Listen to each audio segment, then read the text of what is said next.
welcome. You are watching the Global Poker League live this Tuesday evening. I'm Laura Cornelius and we are already into week 12 here. Tonight it's always about the Six Max on a Tuesday, and we have an absolutely sterling lineup for you this evening from the Eurasian and the Americas Conference. So let's take a look at who's playing. First up, it's Eurasia, and we can see it's match 147.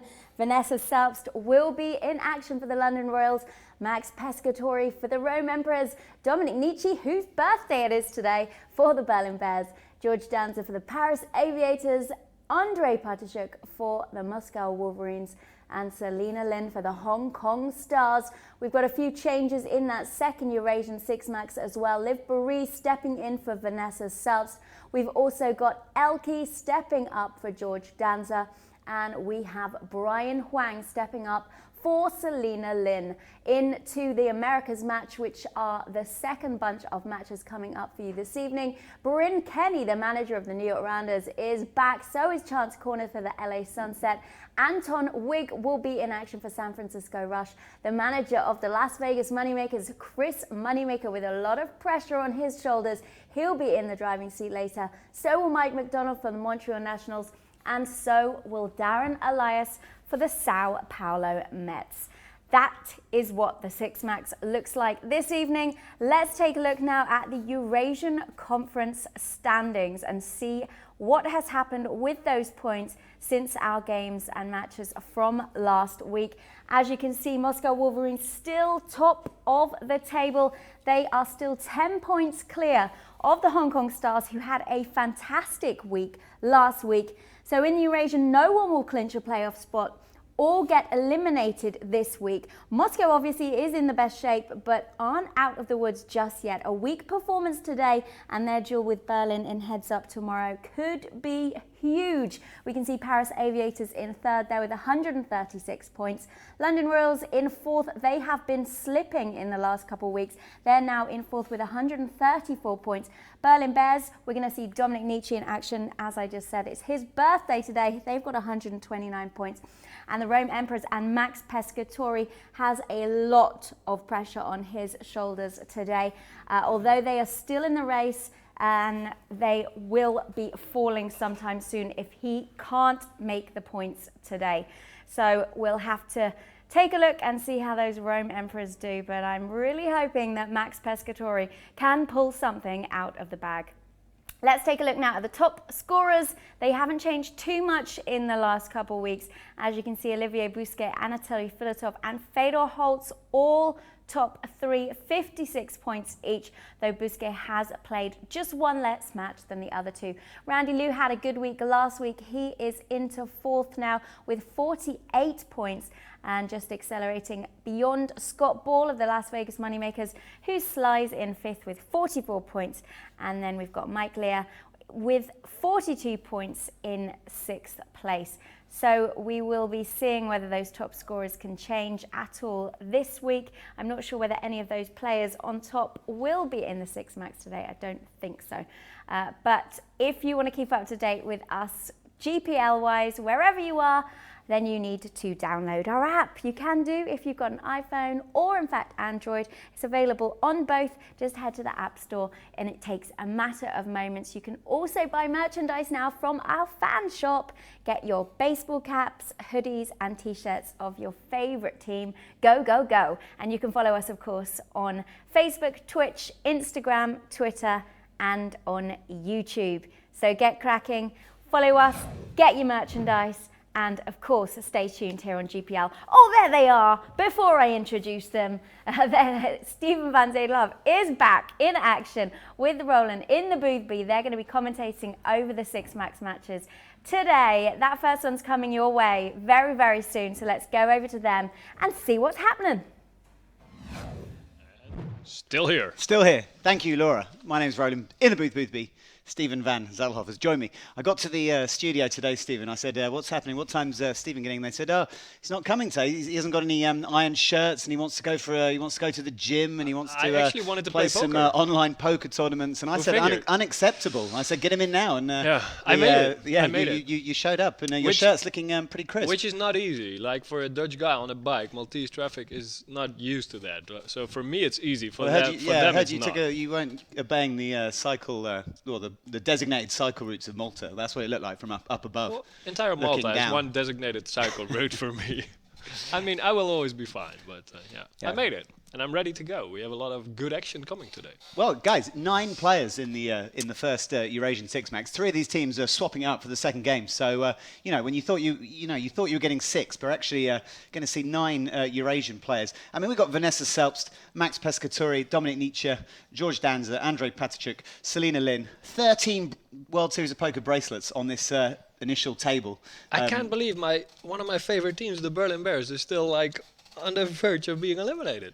They're they also are almost in second place. There's a long way to go in the Eurasian conference. We've only got 25 points separating top and bottom, which and just by contrast, in the Americas conference, 70 points separating top and bottom. So this conference is very close indeed. Well, they're both going to be very exciting over the next couple of weeks, but in a different way. Like in the first one, everybody can still be eliminated. Yep.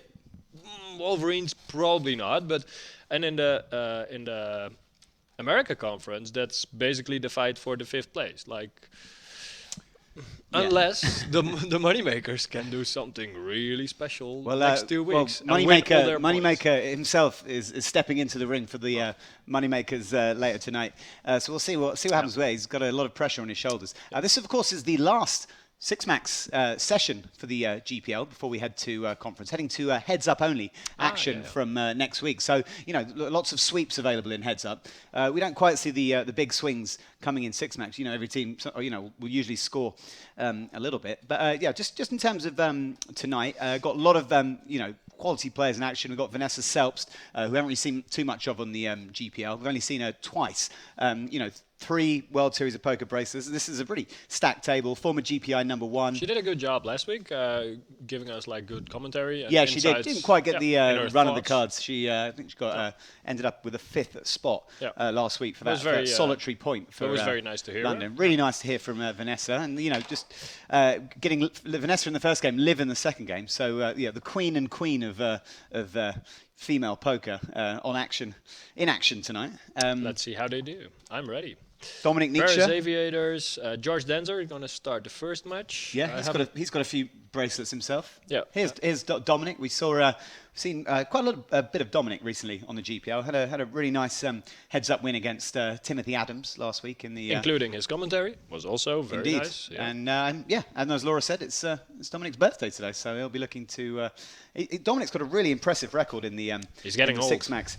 71% efficiency in the Six Max. He's gained 71% of the points that were available. That is a lot. Yeah, that's pretty impressive. I mean, he's won out of 4 games. He's won 2 of them and come second in 1. So that's eternal fame for him. Yeah, I mean, Dominik really if he wins it knows how to put together some points in the he's good. Six Max. So that should be fun. And Andrey Pateychuk is he's a very strong player for the Moscow Wolverines. He's a player we haven't seen that much of, but he's. I've actually been playing with him yesterday, if I'm not mistaken, online. So that was funny. Yesterday, probably Sunday. Yeah. But I saw some relatively tight stats, probably because he's just playing a lot of tables as well. So we'll see how that is if he decides to focus fully on this table. Yeah, we saw Andrey in week 3 in the Six Max. He put together a first and a third from his 2 matches. That's, 10 points from 2 matches is a nice return. Yeah. I mean, a lot of people would, wouldn't scoff at that before the matches begin. I didn't know too much about him, but I looked him up and he's won so much. He had a great 2011. He's won an EPT San Remo in 2011. And then he won WPT in the Prague same year, 2 months later. Yeah, and he also came 12th in the main event in that same year. So nice. 2011 was definitely the year for Pateychuk. But he's a regular on the European scene. Got plenty of good results, especially won a few tournaments down there in Cyprus, which is a popular spot for the Russian players. George Danzer is a player who sort of needs no introduction. We haven't actually seen him too much of him in the six max. Old Georgie Danzer. He's only really played in the heads-up matches so far. Only 3 times we've seen him on the GPL. Swept Igor Kurganov in week 1. He's followed that up with lost at Filatov week 9. That was the first week of the second round of studio action. And he went down to Mustafa Kanit 2-1 in week 6. So George is a player we haven't seen that much of in the GPL at all, but we've seen none of him in the six max. But he's a strong player who he's will be fun for me to see. Fun to see. And how George is a player like, who will be fun if we get him on. If we manage to get him on webcam as well. Celina Lin we saw last week. Very nice performance. She played the first game last week for the Hong Kong Stars. Took that one down and then passed the mantle over to Raiden Khan, who also took it down. So that was really a fun game. Yeah, that was a fun game. That was maybe the most fun game yeah, of the week. So, like, incredible. Everybody drinking and smoking and sportifying poker. Yeah, incredible week last week for the Hong Kong Stars. They shot up to second in the standings. Yeah, they're doing great. So 14 points they sort of managed to accrue last week in the six max. And Celina Lin was playing, I think, 4 o'clock in the morning from we had her on camera, Sydney. Right? We did. Yeah, she 4 looked o'clock like she in the was morning having. on Sydney. She was cold and decided to go and get some sleep after winning the first game, and then just handed it over to Raiden Khan, who just casually, sipping a bottle of wine from the bottle, casually won the second game. We don't know what it was. So that's really turned the fortunes of the Hong Kong Stars around. They were a team who'd sort of been in. Every now and again, been flirting with the bottom 2 spots. They've really turned things around, and that's what the Rome Emperors will need to do under their manager Max Pescatori, who's turning out for his side. We've seen quite a bit of Max in the GPL so far. They are bringing mainly in the big guns. in the six max. He hasn't managed to win one yet. We beat Wayne Zhang heads up, but he's had a second, a fourth, a third. Unfortunately. Put a donut on the board in week 10, but he puts in consistent performance. He always puts some points on the board. Max has been around for the Rome Emperors. Max has been around. 4 bracelets for Max 2. Pescatori. This is a real kind of a bracelet heavy field we've got in this six max tonight. His team are bottom of the conference, so he'll know that some points are needed. Be interesting to see where he arrives from a sort of tactical perspective. Technically, he can end up like somewhere in 3rd place or whatever if he does well. So Yeah. it's fully open. So yeah, strong performance needed from Max Pescatori. Yep. As I suggested at the top of the show, 3 of these teams are changing up their players for the second game. Going to get Liv Boeree in game 2. You're going to get Bryan Huang in game 2. I'm going to get Bertrand ElkY Grosspellier in game 2. Sosik.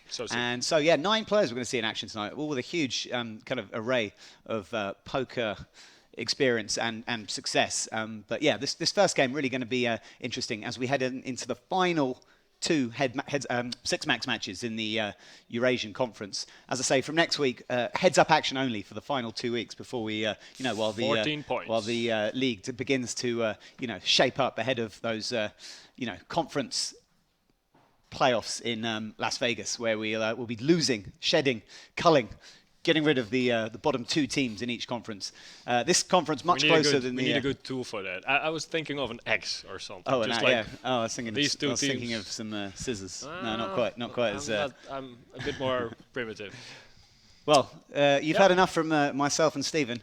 Let's get to the action. A little less conversation, a little more action, please. Here we go. George Danzer, there on the right, for the Paris Aviators. And he's got the lightning perfectly in place.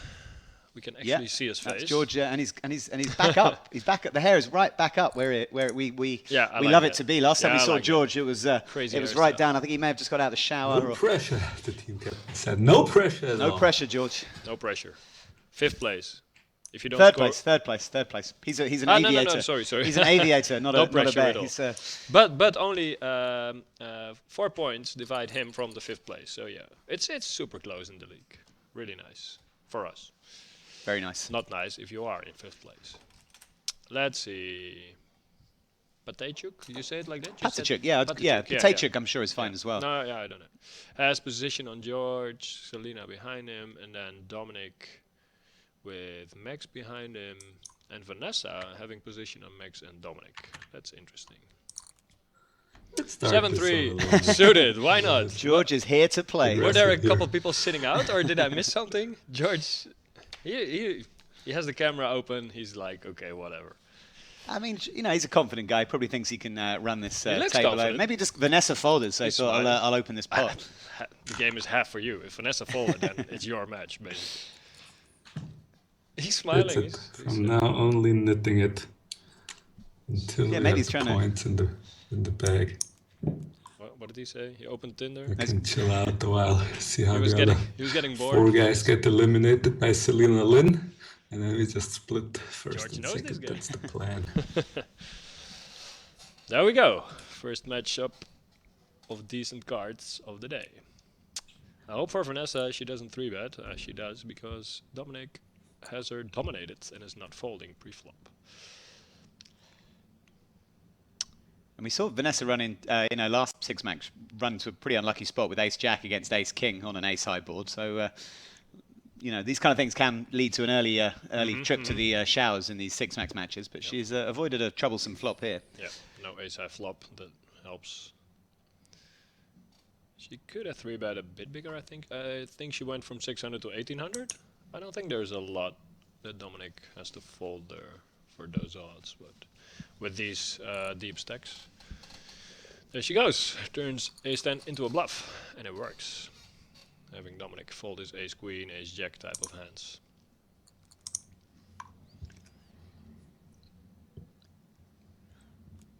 Definitely be looking to try and get one of these other players on the webcam as soon as possible. Sometimes the start of the show, these things can take a little time to sort out from a technical standpoint. Dominik did well last week in his heads up, giving us some insights, so that might be nice. Also because they're exactly opposite of the table, so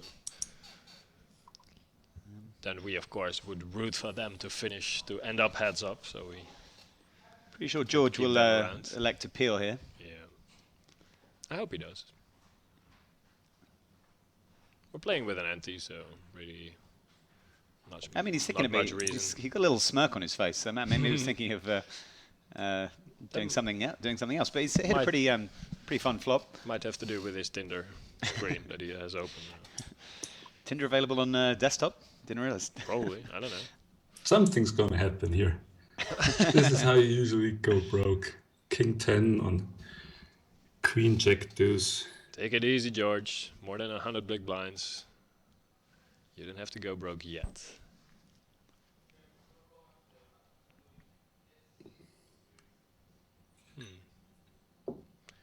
He's looking at his randomizer. Right? Yeah, we have to bet twice. No shame in betting. So, no way around this one. Yeah, Dominik didn't. I think he lost interest on in that flop. Oh yeah. When he saw all that red.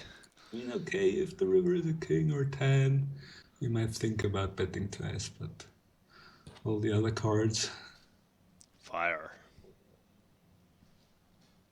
George has come off a very nice couple of results at Eureka Hamburg, where he took down the high roller. Ah, that was just And now, he right? made a really nice. Yeah, he saw won the high roller, and then had a really nice run. Came 9th in the main Wow, event. nice. Chip led the main event for pretty much from the off. Cool. Couldn't quite seal the deal, but yeah, nice series at the Eureka Hamburg for George. Quite of a tightish fold for George in the big blind. I'm pretty sure he would never fold Queen 10. Queen 9's offsuit is like relatively often dominated, of course, especially by the flat from max. And maybe he sees Celina as quite tightish in her open. So it's not too weird. But you get like a really good price for it. So.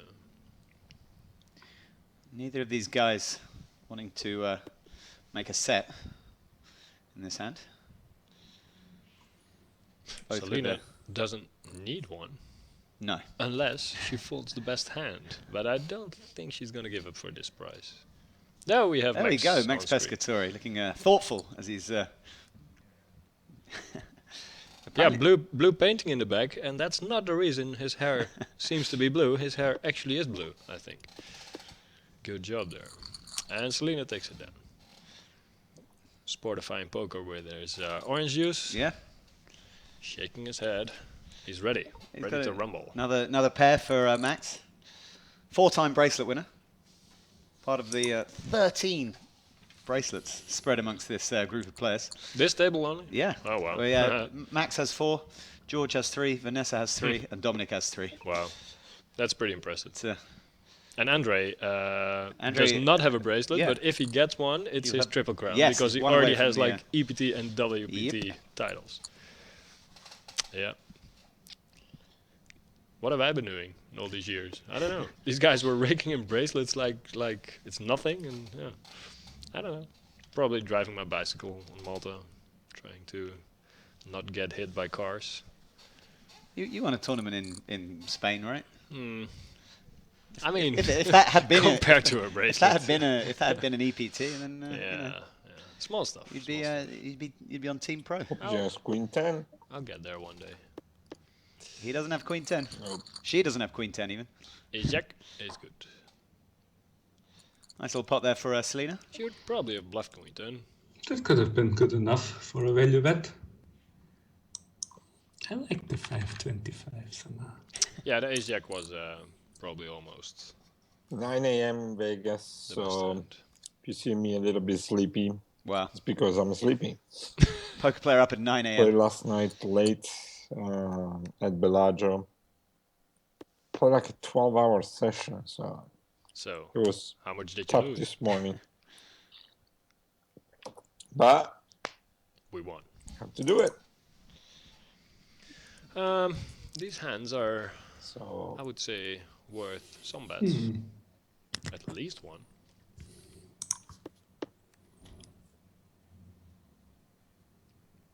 Nines can go both ways, I guess. Like we checking need for some protection. points. Betting for protection is also possible.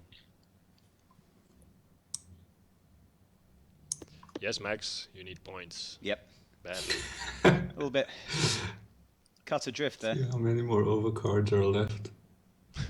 But I think I have to call here because he can't value bet too thin. And he might bluff the ace 3, ace 4, ace 2, stuff like that. So I would have called, but I can't value bet. Oh!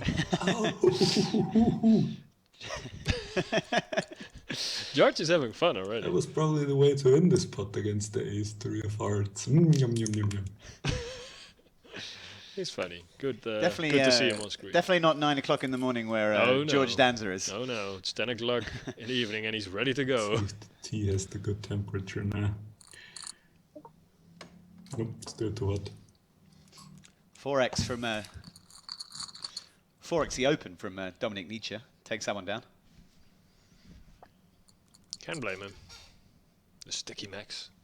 This could spell a bit of trouble here for Max Pescatori, depending on how he, depending on what action Yeah, is in front of him. It's not like he's gonna get his money in with 9 spree or something, but he could choose to play it as a race. Against George under the gun, seems quite loose, but we know that. But appeal is definitely fine. This is a troublesome flop for Max, though. Yeah, Max not folding yet. Gonna lead. Yeah, interesting lead. This board, I would say, gives him a bunch of sets. Since he has Calling and 9s, raising, huh? 7s, 8s, 6s, 5s, everything. Probably not too many 2 pairs. Could kill some action. George suggested that he was between calling and raising. Elected for the conservative route. Seems fine to me. You're okay with it? I'm okay with it. Good. The only king he would bet and then check now is the king 8. I think I want to bet twice. Or the king of hearts, maybe. Some flush draws he could have. I think Max will come along here. But he blocks king queen of hearts, so that would only be like king jack of hearts. And George may be thinking that he would bet that again on the turn. So George feels good about his hand now. I can't blame him.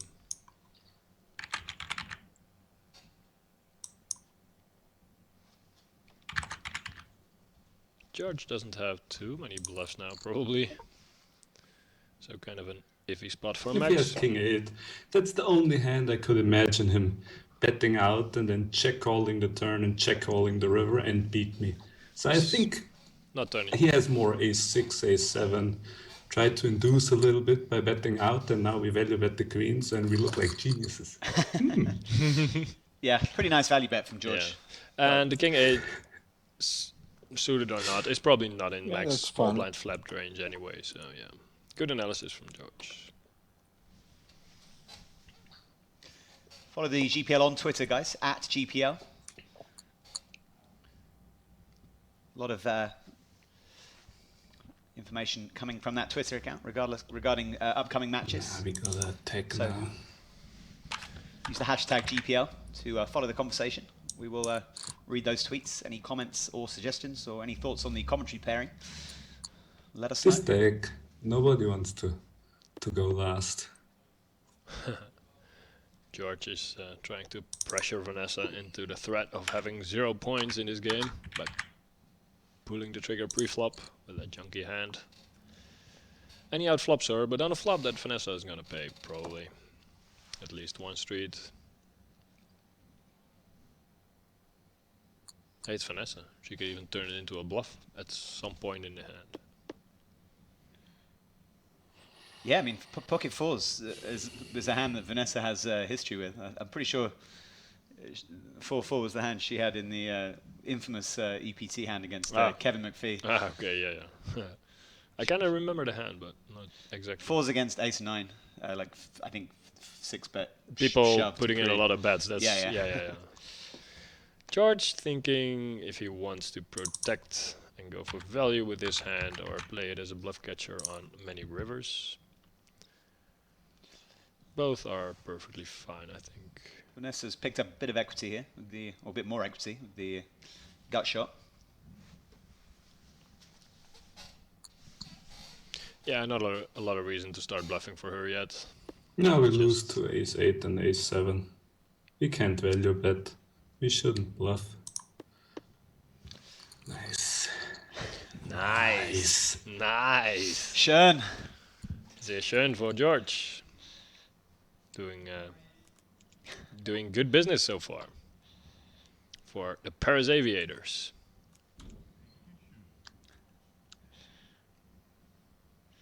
Do you think he speaks French already? Merci beaucoup. I mean, you know, those team meetings conducted by Fabrice Soulier, On I've the- heard are on the conducted Champs-Élysées. in French only to get in the the Parisian spirit. With a good glass of Yeah, with a nice glass of nice French wine. Yeah, croissant.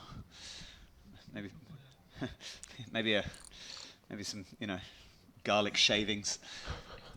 That's a bad combination. Separate plates, of course. Okay, 7-6 suited seems like a very nice hand to see a flop, which Vanessa is going to do, and there is a very small straight for her. Yeah.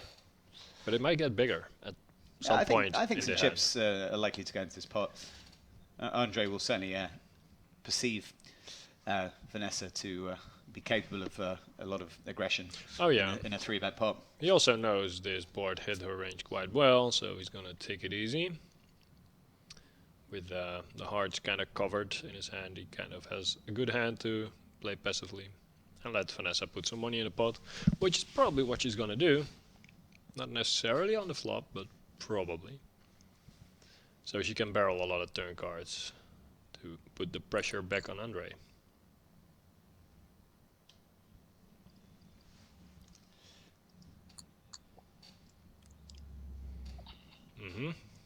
Good card for Andrey. Since the amount of Queen X combinations that Vanessa can actually have is reduced drastically on this card. Yeah, this card should slow Vanessa down somewhat. Yeah, she knows that Andrey is not going to fold too many hands now. He may still fold some ace highs or stuff like that if she makes a very convincing bet. But that's probably not worth it, since she can also just take her equity by checking. Yeah, nice check back by Vanessa, knowing that she couldn't win the hand, but knowing that it was very unlikely that any kind of bluff was getting through. She would have had to put in like a couple of really big bets, which would have been spewy, and that Vanessa would never want to be, right? Yeah. Oh, never. Shit. Well, not in this situation, which is a very good choice, I think. Yeah, I mean, we see the dynamic that we see so often in these. I mean, it's a dynamic we see every time, but yeah, the player who gets short early, you know, compels via his stack size other players to play a little bit tighter. Yeah, like Max's 11k stack. I mean, it's still quite deep now, so it's not easy to go broke yet, but I'm sure these guys will find a way. Isn't it, Dominik? Dominik is coming out firing here. Yeah, why He's not? here to play. 3x, 9x in position with a kind of a trashy hand. So you don't have too much value in seeing a flop because your hand is actually dominated by a lot of openings from Celina, so you might just as well bluff it. And it works. Of good hands.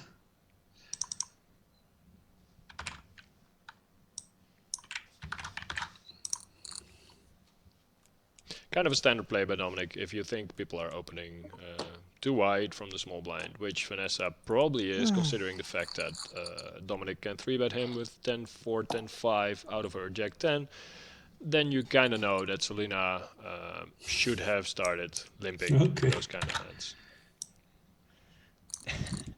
George Now enjoying they life. probably have also seen the 3-7 suited hijack raise. I'm I sure think with this stack, it's going to some be tough people for have. me to do anything anymore. I'm So, expecting some action at some point. Nope. Still not very waiting. good, but Table captain, George Danzer. Aye, aye, captain. hopefully I can pick up something. Patience max. No shame in folding, reggae hands. Vanessa is suited and semi-connected, so... Yeah, should be putting some chips in here, I would imagine. Just going to limp. Yeah, she's not making the mistake Celina made by being able to have the fold being 3-bet out of your floppable hands by the any 2 from George Danzer. George going to take the lead here. Yeah, and for this price, she can definitely see a flop. It's a very small flush. I'm optimistic today. I mean, there are some very good cards that can come on the turn. Yeah, I mean, it's not very nice to check raise this flop because she's wrapping relatively thin, since she doesn't have like a lot of strong aces in her range probably. But she might have decided to trap some of those as well, so... And there we go. Goes for the peel and picks up equity. Looks like a nice hand to check raise now on the turn, actually. It does. It's kind of thin to keep calling, since you have 10 high in opposition, so even if you make your hand, if you don't, you're not going to win that often. You can check it, and if you get checked behind, you can bluff the river, or maybe seems like a nice hand for a check raise and then bluff the river It's with quite your a bad blocker. card. First time we've seen any anguish on the face of George Danzer. I'm pretty sure Vanessa's going to win the hand right here and right now. One or two hands bluffing here, maybe. The 10-7 suited. He's good, huh? Against a small George bet. is on fire today. He is good. The Jack 10 suited with backdoor. That peeled one off. Good odds. We might have to call here. Wow. I think we George is call sharp. here. And now, Vanessa, are you going to pull the trigger? We would love to see it. Yeah, George spot on with this analysis. Impressive. First hand he calls like, if he has 10-7 suited, She right? might have the 10-7 suited. I mean, she could lead for value with a bunch of hands. I'm pretty sure she would also. And now would she bluff against? Pretty cool to actually see him think about calling his ace high here.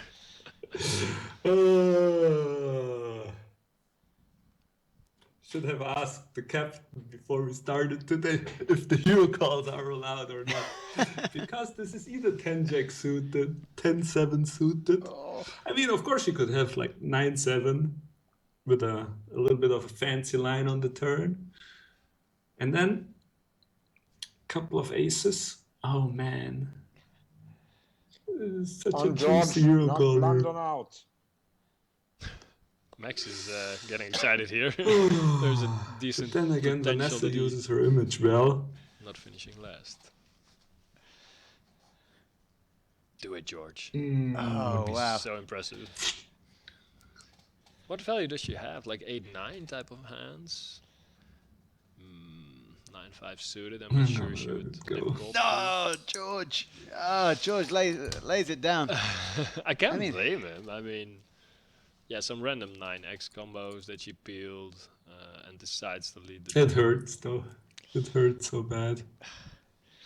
The first hand he put her on was 10-7 suited when she led the turn. Yeah, And yeah. he mentioned No, like very, 3 other very times. sharp. Okay. You'll see it probably on stream. I have good news for George. He can win his chippies back this specific hand. Well, you might elect to squeeze here.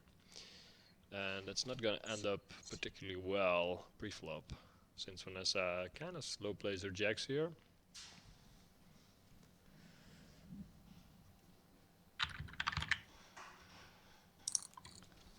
A value, he thinks. Does Vanessa just put it in here? No, she can potentially wrap some bluffs by making it like 6.6, 6.8, 7, something like that. And then hope that George put in like whatever hand he decided to bluff with pre-flop. If he squeezed some ace-5 suited or whatever, like those hands are good to bluff with. So. You might see Vanessa as aggressive enough to raise most of her value on the button. So Well, interesting. She takes it easy, uses her position, and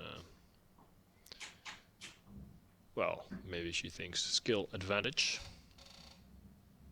Position is the most important one here, that's for sure.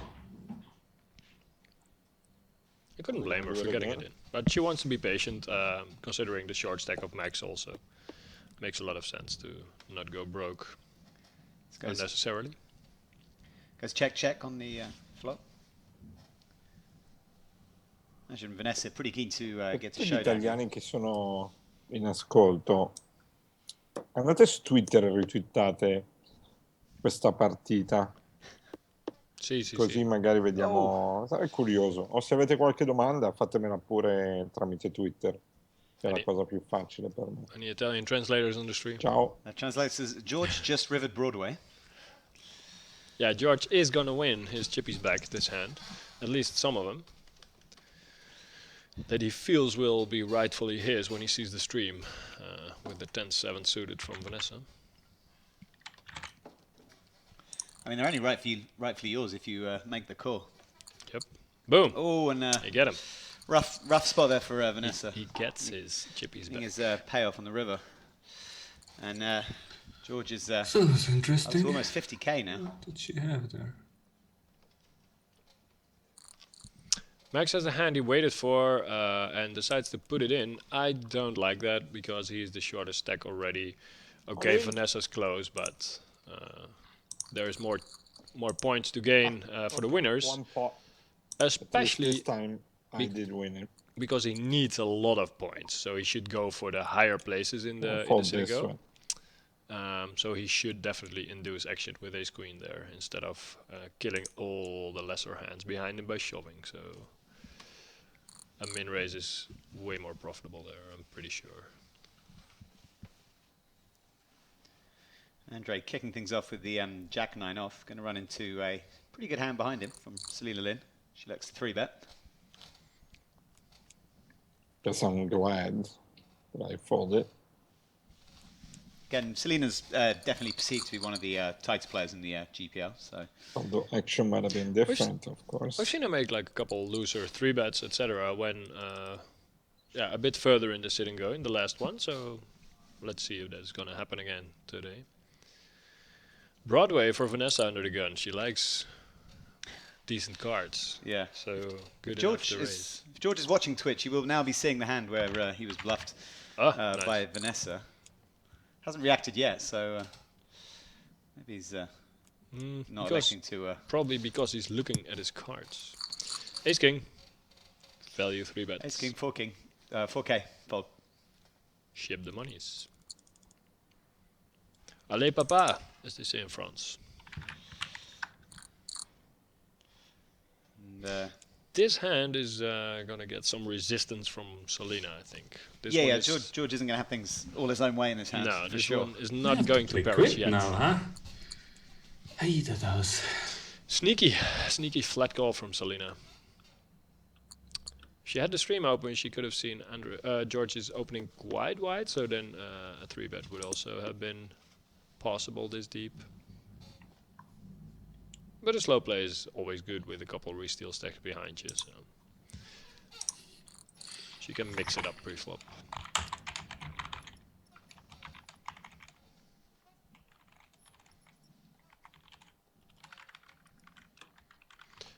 She's gonna win it. George tapping away there, so he may well have seen the Is that 10-7. about is that about six. the hand he got bluffed? I think so, or potentially. Maybe he's chatting to He's got Vanessa now. a little smile, yeah. There is a player-to-player chat function on the software. Nice bet. Nice He bet, says Vanessa. maybe. Queen 10 suited. Celina. Interesting spot. Kind of difficult to play the hand considering the fact that Vanessa is now as short as Max is. So I can't blame him for folding. Then again, he needs a lot of points. So there's no reason for him to fold himself into a couple points. But okay. Depending on what range he thinks Celina opens. She actually was opening a6 because there's some shorter stacks that are playing the waiting game now. So that's probably more than alright. So to react on that, Queen 10 suited might actually have been good enough to put it in. To pile it in, I was gonna say. Pump it in. Pound it in. Yeah, I'm expanding my English vocabulary. There's a lot of words beginning with P which you can do to your chips. You're gonna poop in your chips. Pummel, Thanks. you can pummel Good them in. suggestions to make me creative. You can pummel them in, you can punt them in, you True, can pop true. them in, you can pile them in. You can As long as they go in, push them in. we're happy. All the P's. George opens with a raise here. Apparently he's not too afraid with this bigger stack to be 3-bet out of the hand from Andrey. And to be honest, this is a really bad spot for Andrey to 3-bet to lose, because George can put on a lot of pressure. Yeah, in a spot like this, I bet the king high, and then I was told I suck by a very, very good player. So thank you very much for that lesson. This time we just Soon I'm gonna have check the 11 king blinds, high 12 down blinds, so and win it. that's okay. Yeah, George can definitely put Playing on a some lot pressure of now, the other players, Extended especially the medium stacks. flash sit and go, so I actually rather play with a short stack, meaning with everybody with little blinds, so not worried. We need to get lucky. Lucky. Lucky. At least they have. We want to be lucky. Sound like Dominik is strangely being so quiet. Maybe he just doesn't have any hands. I expected him to be more aggressive, but I guess Yeah. Well, he's been aggressive in he the didn't beginning. have the but, chance maybe yet. He did 3-bet the 10-5 off, but yeah, we slightly quieter than usual for Dominik Nitsche. I mean, he has the shorter stacks now that he kind Yeah. of has to wait for. I mean, point-wise. So if he busts now, that just feels silly. Like, depending, like on his holdings, Yeah. of course. But if he busts like with not very much equity, if he blows it up, then yeah, that's kind of an expensive mistake. Yeah, just to reiterate Dominik Nitsche's record in the 6-max matches, played 4 matches, first, Not second, defending, first, and and saving as much as I can right now. Yeah, I'm pretty sure he knows what he's doing. So let's watch Even him with closely. Gold Bronson. We gotta similar bust hand. one quick now, so that we get the time bank replenished.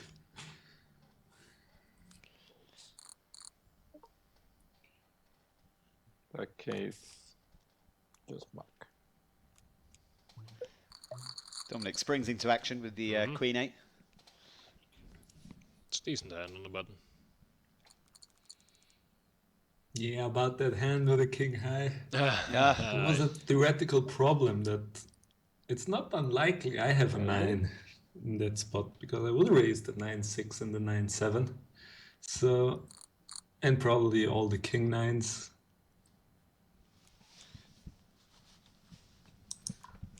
So I got much better hands to hero call. Much better. Then I'm gonna What have a a 6 in my play. hand, which blocks the straight, so.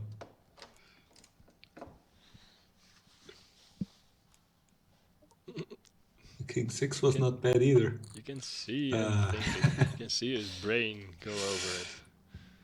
Nice to see his enthusiasm. Clear that he loves the game he's playing. We don't want to tilt Vanessa too hard either. Vanessa Hero is a hope. calling the king high. But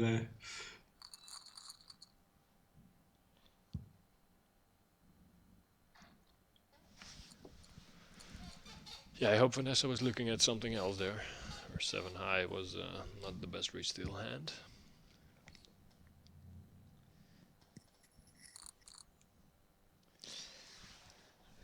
Dominik springs into life with This would King be a Queen. nice spot for George to 3-bet. I mean, not necessarily with this hand. If he does it with this hand, then it means he's going very, very wide.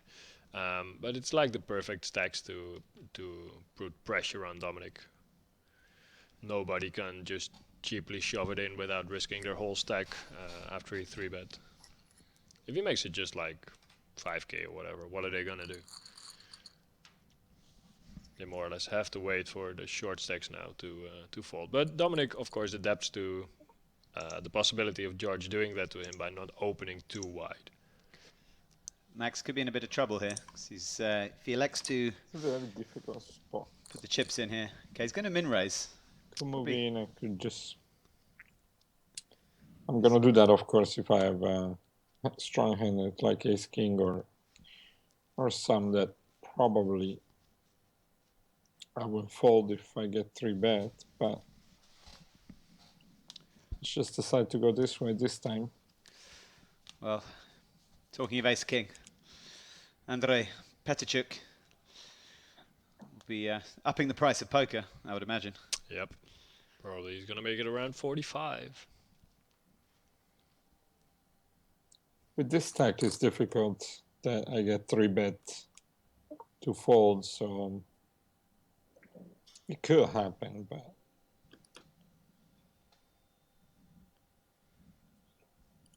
No, fine play by Max here. He's repping pretty strong. He's not opening a lot of crap. People know that. Pat So. did it. He deserves the pot. And Max found the hand he's looking for. Potentially Finally, expensive for Jack. Dominik. Or George. Hey. And here comes George. They made a song about that, you know. Driver's seat. That's how George feels. Like he's in the driver's seat. All right. Yep. But this Go. is a bit too much for the Come on, driver. George, He's trying to 210. take a little bit of advantage that Max can't push too light because Vanessa is similar size, but he took advantage of me taking advantage. Damn it. Free ICM lessons today. Yeah, I mean, that hand could have worked out quite differently if it folded around to Yeah, Dominik with waiting with King Jack in the Yeah, small blind. I'm pretty sure Dominik would just have jammed. So that would have been costly for him, yeah. He got saved by suited 9 from George Danzer.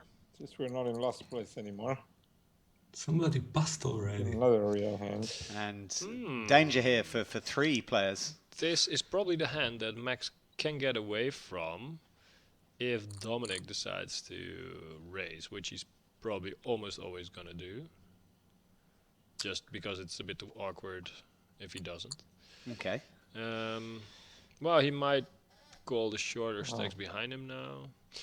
It's actually a big jam, like 25. Raise calling would also be kind of dangerous with the shorter stacks. Very I interesting don't know spot. what to do here. Yeah, Vanessa's Celina's shorter not behind like him. someone that opens all the time randomly, and Dominik is that calls quite behind.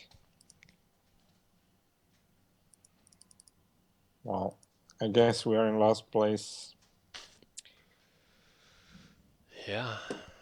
I don't know what to do. It's Flip a tough. coin. Flip a coin, Max. I could move in, pick up the antes, but I doubt like that an Celina these invitation for a blinds is short gonna stick to start push. raising with nothing.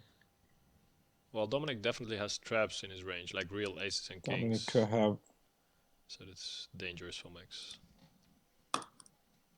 pretty much anything. Okay, Oh, just I don't really agree. nice. I don't agree there. I don't know. Ah, I'm not awake To yet. call out of the big blind with a hand like this.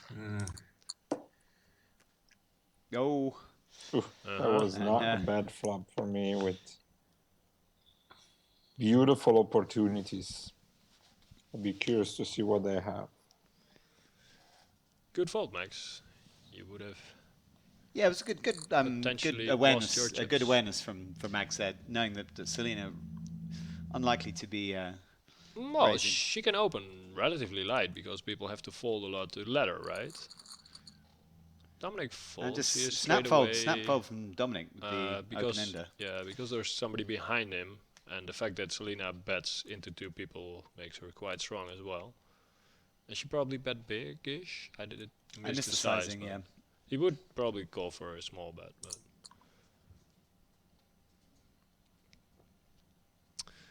with these stacks, I wouldn't mind opening in George his chair. He showed before that he got that ID by putting pressure on Andrey's like medium stack now. Actually on his third stack with 3 shorter stacks. So you can definitely mix it up here and raise crappy hands and still limp some of your nuts and decent hands that you don't want to lose the 3 bets. And of course you have to protect the raising range then as well. George thought this was good enough to limp, and I cannot blame him. King 3 I would probably prefer to raise, since Andrey can't play back easily. There you go. Flush for George. And a straight for It's Andrey. a kind of an action card, but I mean, there's still like a flush on the board. So Andrey has like a really weird bluff catcher here without any spades.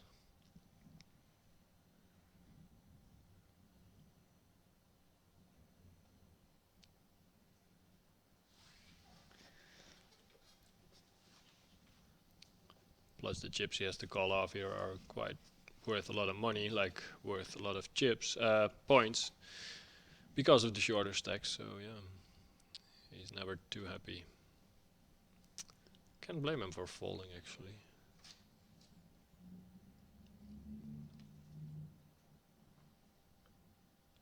Would be fun to hear his thoughts now. Yeah, Not that I speak Russian, but yeah. Andrey Pateychuk. Only seen him 3 times on the GPL.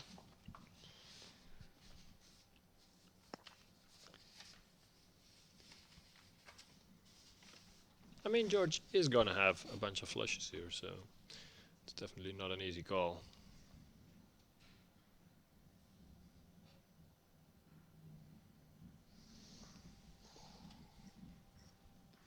George not smiling anymore, trying not to give off too many tells. Well, By now he must be rooting for a goal. yeah, I think George knows he's not up against the nuts here, so. Nah.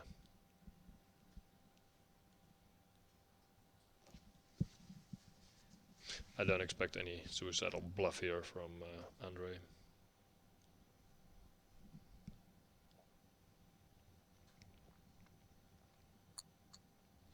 Bluff catch. And just like that, yeah. Andrey Pateychuk joins It's an the. interesting spot He took because his I think time. he can't push without the ace. Okay chance I have the ace of spades there. And he would raise most of the aces out of the big blind, especially the suited ones.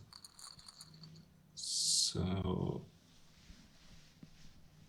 I could limp some offsuit small aces and play that line with it. If I have the same hand I had, like ace 7 off with the ace of spades. And he can't push because of the 1 point bubble.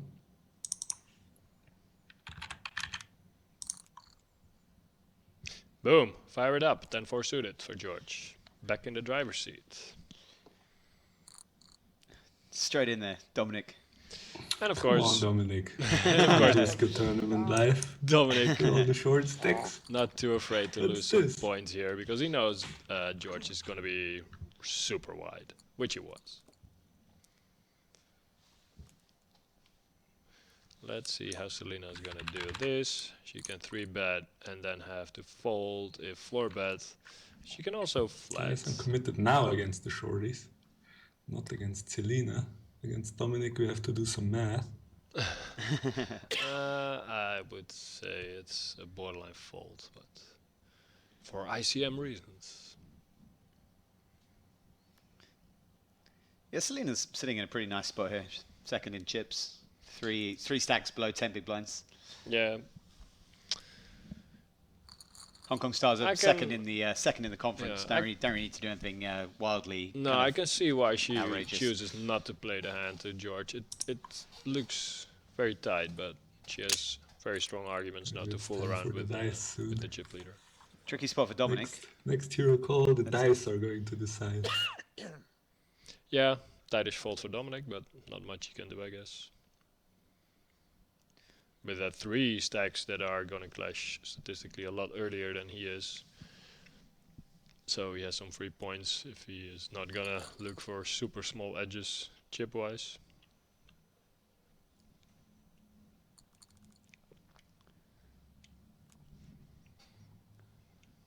9 suited. 3 resteal stacks, so that's why Celina decides not to open. Interesting spot. She could probably just have jammed because all stacks behind her, including Dominic with a Call bit it bigger then, stack, and actually, I don't want to call. are really tight. Max Can picks up the someone raise bullets. in front of me? No? Boom! Get it in. It's going to be slightly unfortunate not to run into anything call-worthy behind him.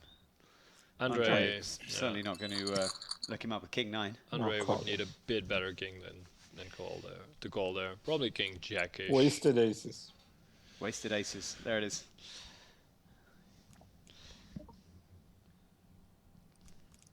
King 10.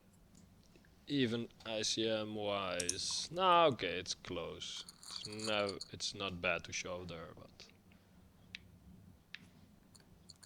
especially because Max needs a lot of points. Let that be important. Of course, Like, in most of the 6 max, I think it would be correct to be more aggressive in certain spots. But here, I mean, finishing 4th and 6th makes a big difference, especially with the rankings that is so tight. So I'm not sure if it's the correct way, but just trying to think the correct approach against also the certain teams like London that we cannot lose point to again since there is 3 weeks left.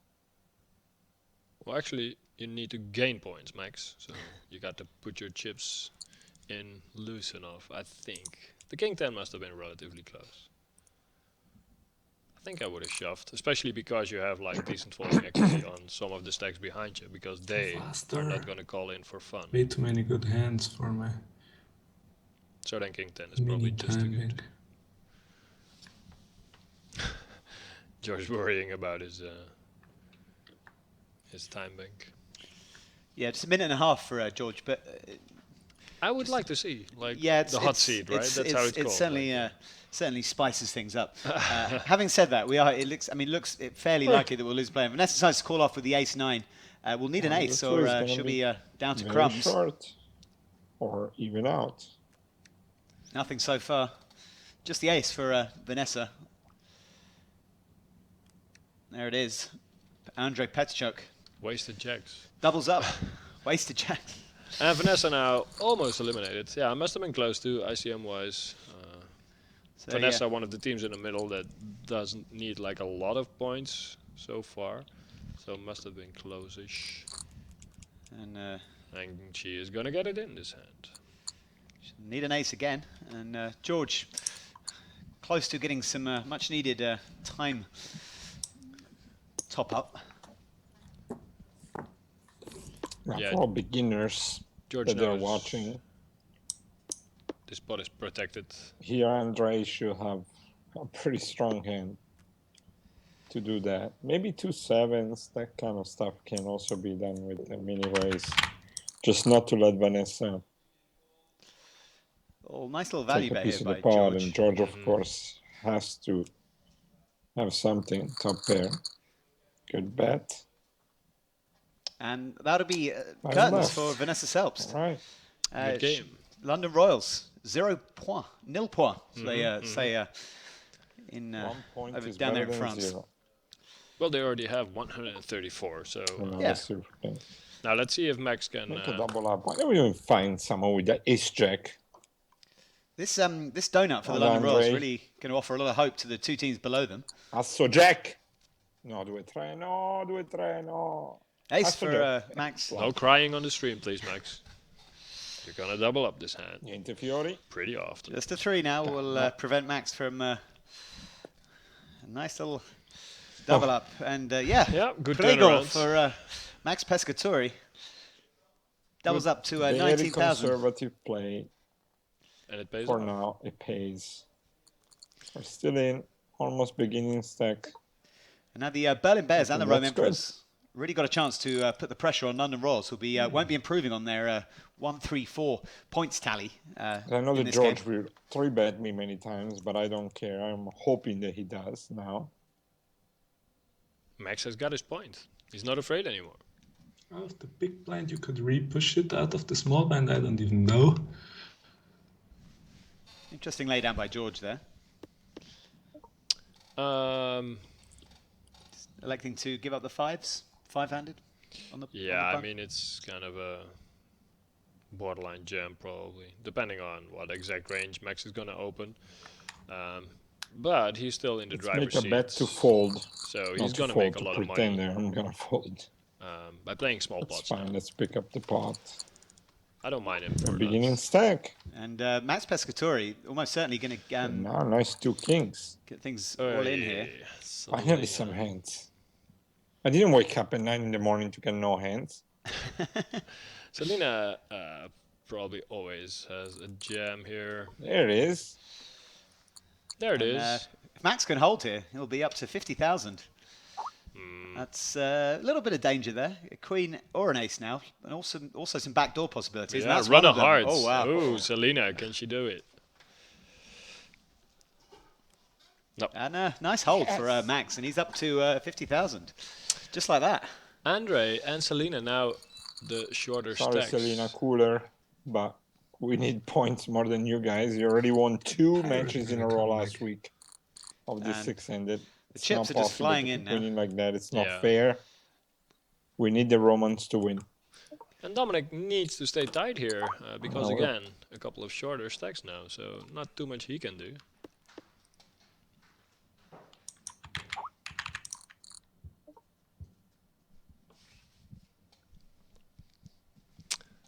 Max, yeah, not much he could have done here. He could have tried to bluff George now, Another page. pre-flop, but with a hand that flops so well, you really don't want to lose it. It's kind of a value 3-bet, and then if you get 4-bet, you have to puke, so... Big I arguments only for bet flatting. to have George on the left side, but I guess it's okay. Here is Andrey. close. Yeah, Looking it's I for a don't double wanna up. give up 7 my big blind, or 7 or 8 big blind 40K, shove for so I Andrey prefer there. that they fight each other. Or maybe in a better spot. Yeah, ace queen. Celina's turn. Looks like the shorties are picking up some money. I'm not gonna do the dirty work for the others. George doesn't have to eliminate the shorter stacks because it's much nicer for him to stay in position on the medium stack of Max. I'm getting some cards, I have to say. We like Hopefully aces. George will start itching on his mouse, and he doesn't. Yeah, it wouldn't have been a weird spot for George to 3-bet bluff, but you need some hands because the stacks behind you are, yeah, you're committed against them if you 3-bet. Okay. So. This is the disaster flop for Celina, which We're will, in trouble. probably end up with her departing in 5th place here. Yes. Can't really see it going down any other way. very often. Maybe if an ace comes off after she peels. Okay, Celina just going to get it in. And, she'll need a king. Not many other ways to do it.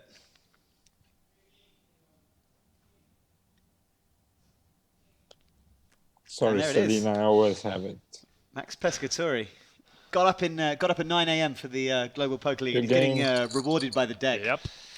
Not without And, a reason. His Rome Emperors are gonna move up in the rankings if he keeps winning these pots. So yeah, just to clarify there, Celina Lin, 5th place, will pick up 1 point for the Hong Kong We got Stars. some time. They're in a quite safe position. They're in a nice position. Minutes. Well, nobody's really safe in this league. No. But there, that donut for the London Royals will leave them really looking over their shoulder now, especially with Berlin and Rome set to pick up a few points in this one. Looks like Dominik raised here.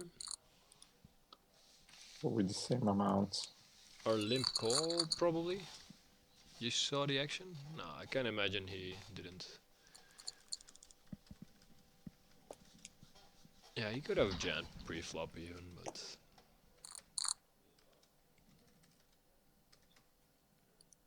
Another close decision here for Dominik. The shorter stack gets it in. He doesn't have to wait for the bigger stack, so no reason to not confront himself with Andrey, since he is winning some chips in this hand in the long term. Can he do it? That's a dirty turn for Dominik. No, the force cannot hold, and Dominik is severely crippled here. Yeah, standard clash between the shortest stacks.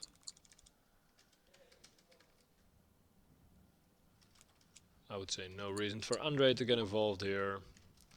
Max may decide to play a limp pot.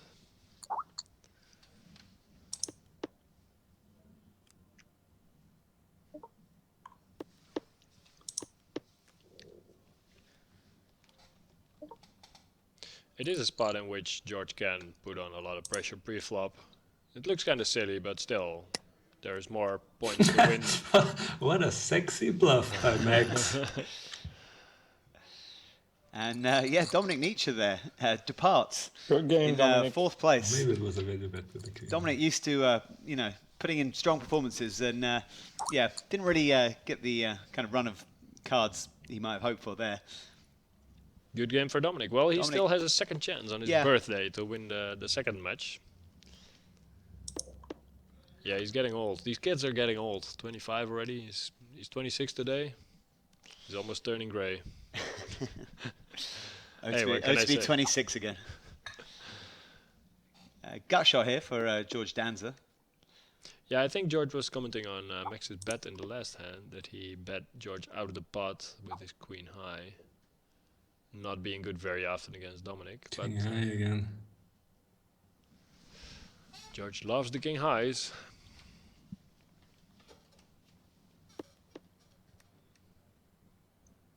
Should be good. Yep. And that's what Andrey thinks actually. Hey, my queen high might be good sometimes, but then in Russian. Something like My queen high might be good sometimes. It's nice that the dealer gives him something to check exactly. down. Yeah. Andrey's hand Guess was we're gonna call the push. just too good to bluff. Andrey, get it in. Yeah, 3rd in chips. Yep. 60, More than good and enough. 8, 24, 15 big blinds. George doing our job for us. Feels like a slow roll. Yeah, we gotta Wow. call this one. Yep. George playing with for the the old, win. George with the 54%er here. Boom. And that's the card he was looking for. If he holds, oh, Ah, come on. sexy turn for That's Andrey. not the card we Bad were... river, we should have been. Oh! Welcome to poker. I heads up 5 points. That's why we love this minimum. game, folks. Max doing a really good job here. He tightened up considerably in the first half of the match, and then he got the luck he needed. He asked for, by the way. We need some luck, and he got it. Good We job. need a Dalaka. Yeah, good job from Max. Getting 5 points already, right? Yeah, locking up 5 points, and well, they're going to overtake the London Royals. No. That's for sure. No. Ah, yeah, looking at the wrong team. Yeah, no. There we are, heads up. What am I playing? I I always always have something, fast? George, for once. And this pot could Maybe like a grow small here. flush. Max, Bet. Come on, bet. Oh, Yes. Georgie. Careful now, Georgie. We all float down here. no, that's No, not Action that's killer. not the card that's going to get Pescatori the. It would have all been the so dough. beautiful. But maybe he has a king of clubs. That would be fun too. He doesn't. Lots Paris of, has to be careful now. excitement for the Paris Aviators in the production room. Check fold for sure. I guess George can only bluff catch a relatively small bet now. With an 8, we Then could think about it's not this calling. 8 of clubs, something like It that. was so perfect. No club, I probably would have taken the bunch again. How deep? How deep is your 4. love? Well, normally the This flop. Germans are annexing Paris. This time, one of them's come to their rescue. With a runner clubs. George doing a good job. Max running hard. All the way from the last place. Moving into the chip lead and the driver's seat. Let's see if we can put on some pressure on Georgie. George looking happy and sharp. It's always fun. I always root for the guys that are in camera so we can keep them around. And they managed to get heads up, which is Yeah, it's cool. always nice when I I'm gonna raise 100%. Especially if they're happy and smiling Yeah, and making they jokes deserve like, it, you know, like they- George is. I like that. they've engaged with us. They've put us, give us a glimpse into their lives. They deserve a little bit of run good. And Max Pescatori certainly enjoyed some fortunate cards. Yeah. Or Well, some he card, waited. some fortunate card distribution. Yeah, he rather waited. than, He waited for that, so he Yeah, deserved it. played tight. Yeah, It's close. he folded some borderline spots where I might have gone broke and managed to fight himself back. Against Max. I don't think it's close. George perceives Max as a bit on the tire side probably, so he will probably keep hammering. 10-4 is a hand that is definitely not super strong, defending heads up against a good player, so it's kind of Yeah, I'd striking probably, that Max does defend that I one. might be inclined to let the 10-4 go. But okay, Max had good reasons to be tied, and I mean he's still Italian, and he still loves to gamble probably. So now he is heads up, and he has 5 points locked up, and there's no place to go. If I he love wants the heads 7 up. points, he needs to fight. It's so beautiful. There it is, beautiful 2-pair.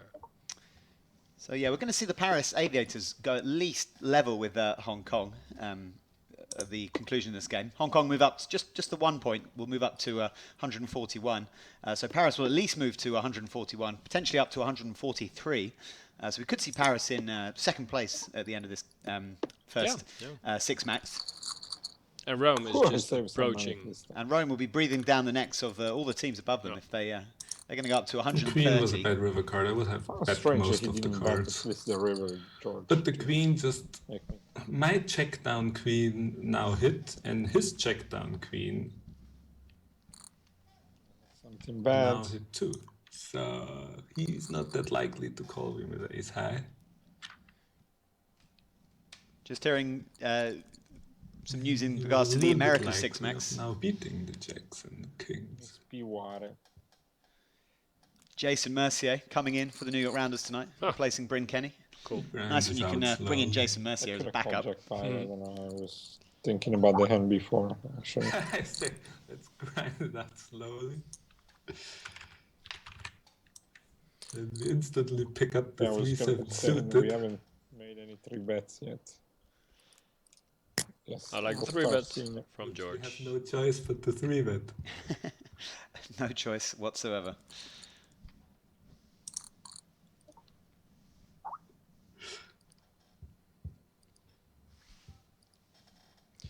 $30 Aha.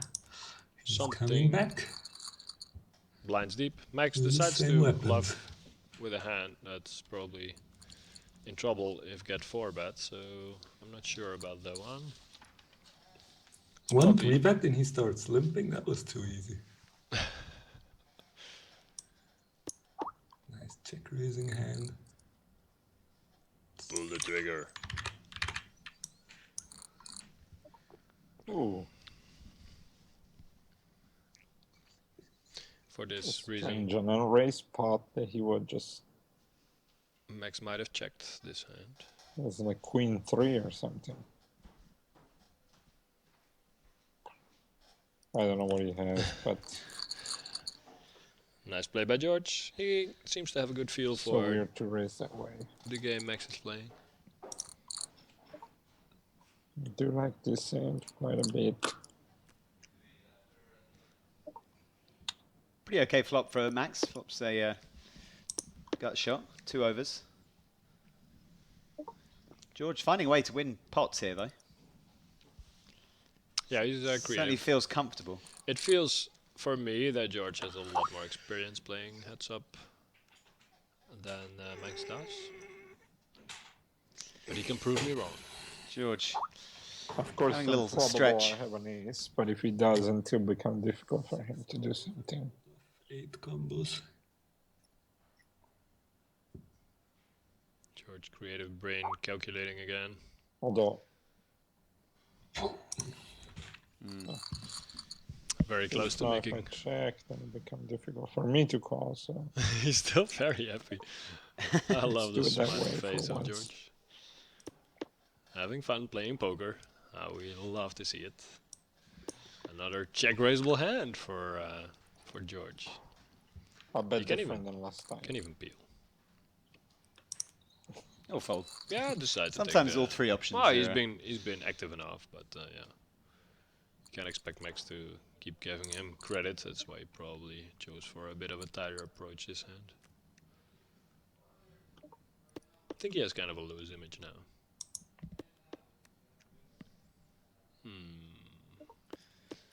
This player's pretty comfortable for tie now. We saw George really sort of getting down to his last minute and a half, I think. But the player's time Just does give get up. redistributed. And both players comfortable now.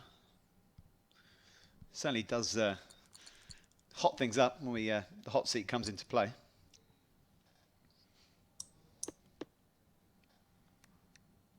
Boom. A cut shot and an overcard for Max, and top pair medium kicker, I would say, for George. He was betting every flop, so we can Straight check draw. raise this one. Was always limping and then betting. Oops, that's too much.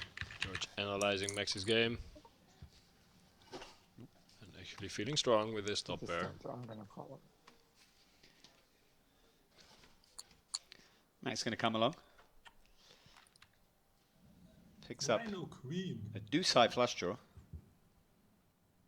Yeah, this card definitely connects with the range that Max might call check raises with.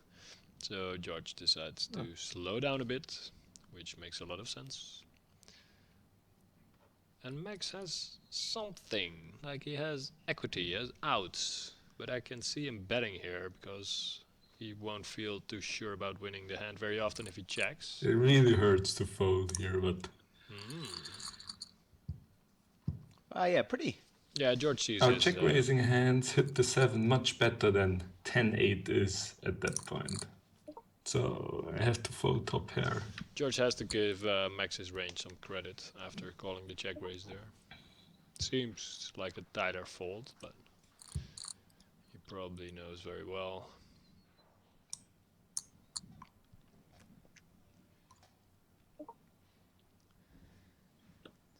Pair of fours, then a flush draw for George. Yeah, this time it's George who has like a little something And of everything. Max going to pair. Well, it's like 1/5 pot with. I think George is calling. This prize is just too good for your flush. And he rivers the There it is. second nut flush. The question is, how does Max feel about his hand now?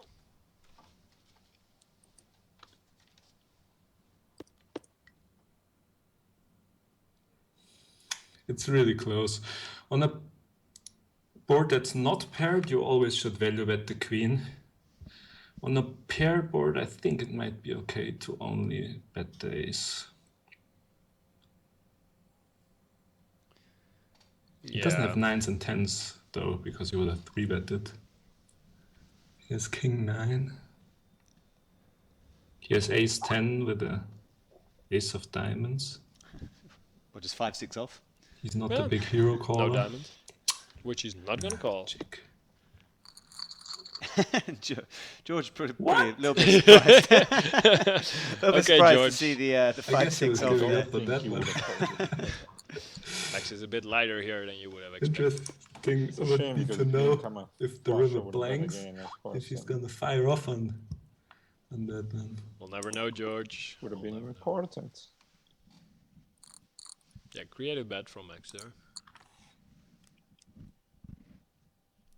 George probably not gonna fold to small bets anymore now.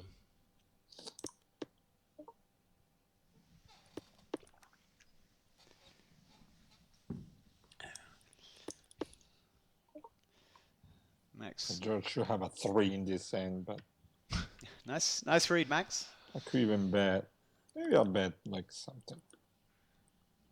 Well, you bluffed small the Yeah, last the hand, the but fifth it's pot. open The now. fifth pot certainly Yeah, it's a created some 3. confusion in the last pot. So maybe George will play this off. Nope. Nah, Yes, he didn't. He didn't pay me off. He probably did have a 3. yep, he did.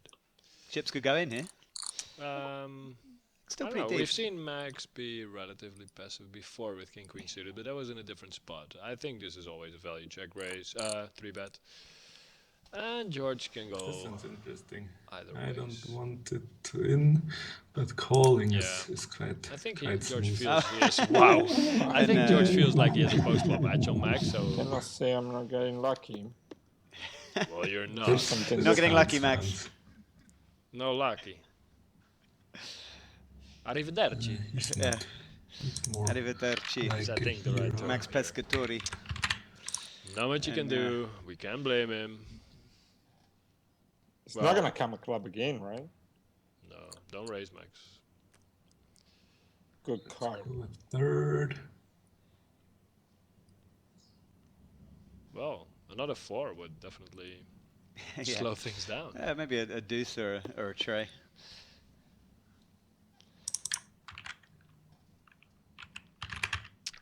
George slowly moving in bit by bit of all his remaining chips.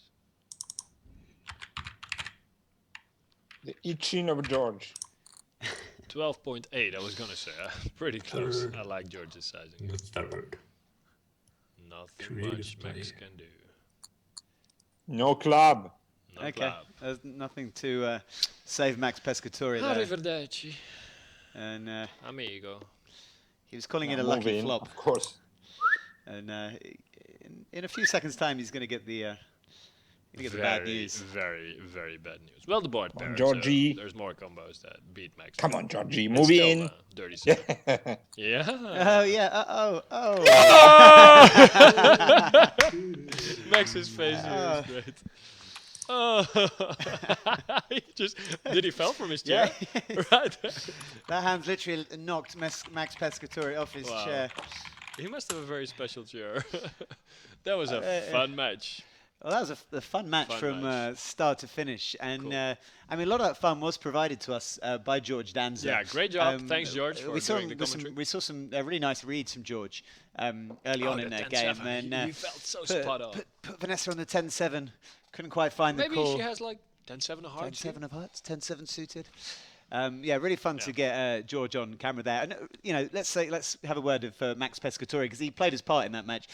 Played nice and tight. Winner interview with yeah, I believe George? in any minute now we're going to be getting Max. some even more thoughts from George Danzer. But Max Pescatori cool. there, really nice performance. Picked up some hands will when he have managed to get back on his chair for the second well, match? you Is know, he going to that play sign the of- second sign one? of that- Yeah. We haven't seen a player, so shocked at a final hand that it sent them flying off their chair. But this is season 1 of the GPL, so we're going to have a lot of Everything is firsts possible. on the GPL. Everything We're is going to go over to Laura Cornelius, who will be getting the thoughts of George Danzer, Cool. our winning player in this first match. Over to you, Laura. Thank you so very much. Congratulations to the Paris Aviators there and George Danzer taking down the first 7 points of this first 6 max match this evening. Big congrats to Max Pescatori as well, though, picking up 5 points there. For the Rome Emperors, we're going to check and see if George is on the line for a quick chat. There he is, and his marvellous hair. Congratulations, George. Good game. 7 points. Thank you very much. Talk us through some of that match, because obviously the first hand, we could see you in a lot of pain. You even called out Vanessa's very hand, the 7-10, and then you went for the fold. Yeah, because it's a team event. If I was just playing for myself, or if it would be a cash game, I get to read that I can pin down pretty much her exact range in that hand, because there is not so many hands that would check call the flop, bet out turn, and then be able to ship the river. So I think most of the time she has 7-10 suited or Jack-10 suited, those two hands. And if I was alone and not the whole team riding with me, I would have called it. But then again, in this spot where I have the chip lead no matter what I do, and just having 1 point is so important to get through to the playoffs, I decided it's just a smarter play to fold the hand, let one slip, and not be the hero in that one. And luckily, I still won it, so it doesn't feel too bad. I was going to say, obviously, it didn't matter because you folded and you still managed to win and take the 7 points. But how could you do it? Rome needed those points. Yeah, we had a little bit of chat in Las Vegas too, Max and me. We usually play the mixed game tournaments and like to focus on those and win bracelet on those. And now playing heads up, no limit hold'em was nice, and I felt confident that I can take it down. Well, we've still got another 6-max match. Bryan Rast was the first player just 2 weeks ago to take down a first in both the first and the second. Are you feeling up for it? I mean, I could take it down, but the coach decided we're going to send ElkY in, so oh, yeah. I'm not going to be in the second one. Oh, well, another man with the Paris Aviators with a fantastic hairdo like yourself. Do you think ElkY can do it? I think he's going to take it down, so it's going to count for the same achievement if both of the same team take it down. Is it going to be so sick? It's going to be so sick. I think so. All right, thanks so much, George. Well done again, 7 points for the Aviators. Chat soon. Bye. George Danzer there, taking it down for the Paris Aviators, doing incredibly well. We're going to take a look now at the scores from that first game of the evening. Georgie Danzer, 7 points for the Aviators. Max Pescatori, 5 points. They needed those points. The Rome Emperors, will they still be bottom of the table? We'll find out very, very shortly. Andrey Pateychuk taking 3 points for top of the conference Wolverines. Dominik Nitsche, it's his birthday, but he only picked up 2 points today. He has another chance to pick up some more points in the next game. Celina Lin, after having a first place last week, just picks up 1 point this evening. And in 6th place, Vanessa Selbst gets the donut, 0 points for her and the London Royals this evening in that first match, and that is gonna hurt the London Royals because they have been slipping the last few weeks and they will no doubt slip some more now. Let's take a look at the standings and see exactly where they lie. Still in 4th, but as you can see now 4th and 5th are tied. Who would have thought that? The Berlin Bears now level pegging with the London Royals, who were up at the top of the conference really not so long ago. The Rome Emperors are only 4 points behind the Bears and Royals now, which means they have a chance in this next 6-max match to go ahead. They really are going to be trying to do that, and Max Pescatori will be back trying to score those points, and he could be taking them up to 4th place. Hong Kong Stars in 3rd then with 141 points. That was after a great week last week. 2 first-place finishes for them in the 6-max and also a win from Nanonoko in the heads-up. So the Aviators are now 10 points behind the Wolverines. So whatever happens, the Wolverines will stay top of the Eurasian Conference for today, no matter how many points are scored in this next 6-max match. Do not go anywhere because it is coming right up. Right now, we're going to go back to the desk with Steven van Zedelhoff and Roland in the booth B. But first, I'm going to tell you about that application because it is so easy to download. It is available on iOS and on Android, so you can get it on your iPhone as well. Make sure you keep up to date with everything going on GPL-wise. You can also buy the best merchandise from our fan shop, baseball caps, hoodies, and t-shirts of your favorite team. You can also follow us on Facebook, Twitch, Instagram, Twitter, and on YouTube. I was in a rush there to get to the commentary team because they are so very good, and we will be going to them very shortly for that very next 6 Max Eurasian Max this evening. Will the Paris Aviators be able to do it again? ElkY is now taking over for George Danzer. It's going to be so sick. I'm excited. Over to you guys. Thank you, Laura. So sick. So sick. We see. really enjoyed that game. Yeah, it was didn't we? fun. There was a lot of fun. Always nice to see George on webcam. Very So kind of animated. amusing. So happy, just smiling and playing poker. He's someone who's you know, relaxed and enjoying life in the GPL and in the rest of poker as well. As long as your hair is upright, As long as your hair's up, nothing can happen. Life is good. Yeah. Yeah, you kind of almost got that going. At least it's clean. We get 3 new players in this second 6 Max matches. The lovely Boeree coming in for Vanessa Selbst, who only managed to score 1 point, and the London Royals are slipping, as we heard. Max is coming out again for the Emperors. Dominik is looking to add to the Berlin Bears tally again. ElkY coming in for the Paris Aviators. Always good to see ElkY on the GPL. Will he have his sunglasses on? That's well, I mean, hopefully we'll. I mean, look at that green screen pose by ElkY there. Like really, you know, working the kind of. The campness, if for want of a better word. Andrey Pateychuk returns, and Bryan Huang coming in for Celina Lin, looking to fire the Hong Kong Stars back into second place. We saw Hong Kong start the evening in second place in the Eurasian Conference, but they've been usurped by the Parisians after that really nice performance by Danzer. Gun for the first spot, right? Yeah, well, you get the bonus for the playoffs. So I mean, it's not like, oh, we made it, we're safe now. You just have to keep firing. Yeah, absolutely, all to play for. Bonus points, 30% bonus in the chip stack for our winning team from the conference. 20% for the second place team, 10% for the third place team. ElkY Grospellier. This is a player we haven't seen in the 6 Max yet. He's only played heads up. Hear him. Look at this great pose there from ElkY. He's been the number 1 of the world. Certainly has. He has been the best poker player of the planet by the GPI. Yeah, I mean, rank. look, $11 million in earnings. Yeah. Well documented. Well documented. ElkY, you know, the last 4 or 5 years hasn't quite, you know, managed to emulate the success when he sort of burst onto the scenes, winning, you know, tournaments left, right, and centre. But he's still a huge following, very popular Twitcher. You know, great guy, great player, and you know, really the kind of player who you know you want in the GPL, you want in your team. Gonna really, if we get him on webcam, you'll see him, you know, really. Giving everything on camera. He's still very active in gaming, right? I saw like a picture or like a tweet a couple days ago. Yeah, I think he's in StarCraft. Is it StarCraft? Yeah, he's in one of the StarCraft team on. So he gets a lot of followers, a lot of people. And Hearthstone, I'm being told. Yeah. So yeah, really fun to see ElkY. He's had a rough time of things in the GPL. Early beat Daniel Cates in his first week, but then has lost his last 3 heads-up matches.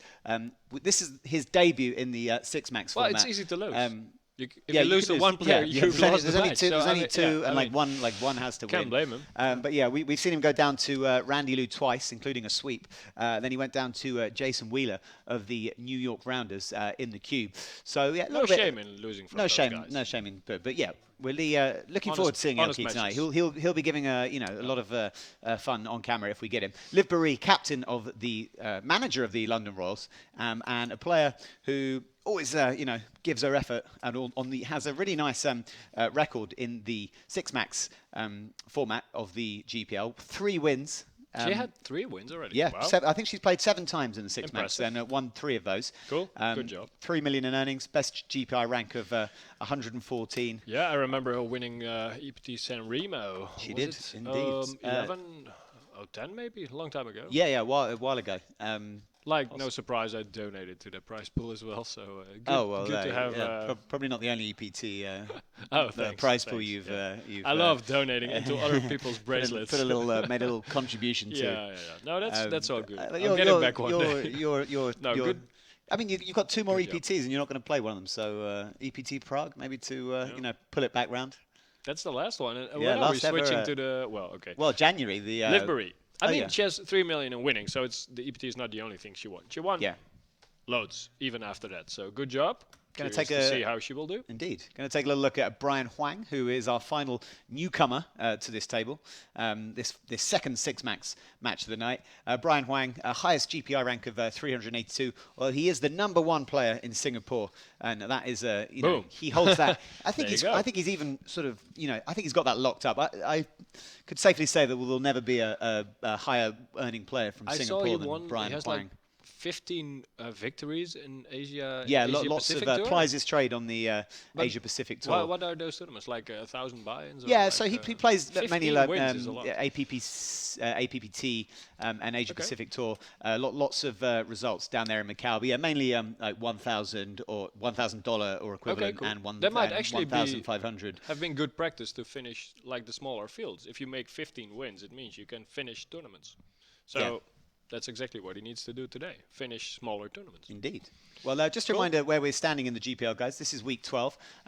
This is the, 2 more weeks after this of online studio action before we head off to Las Vegas and the Cube for the playoffs. And here is a delightful graphic telling us how the playoffs will work.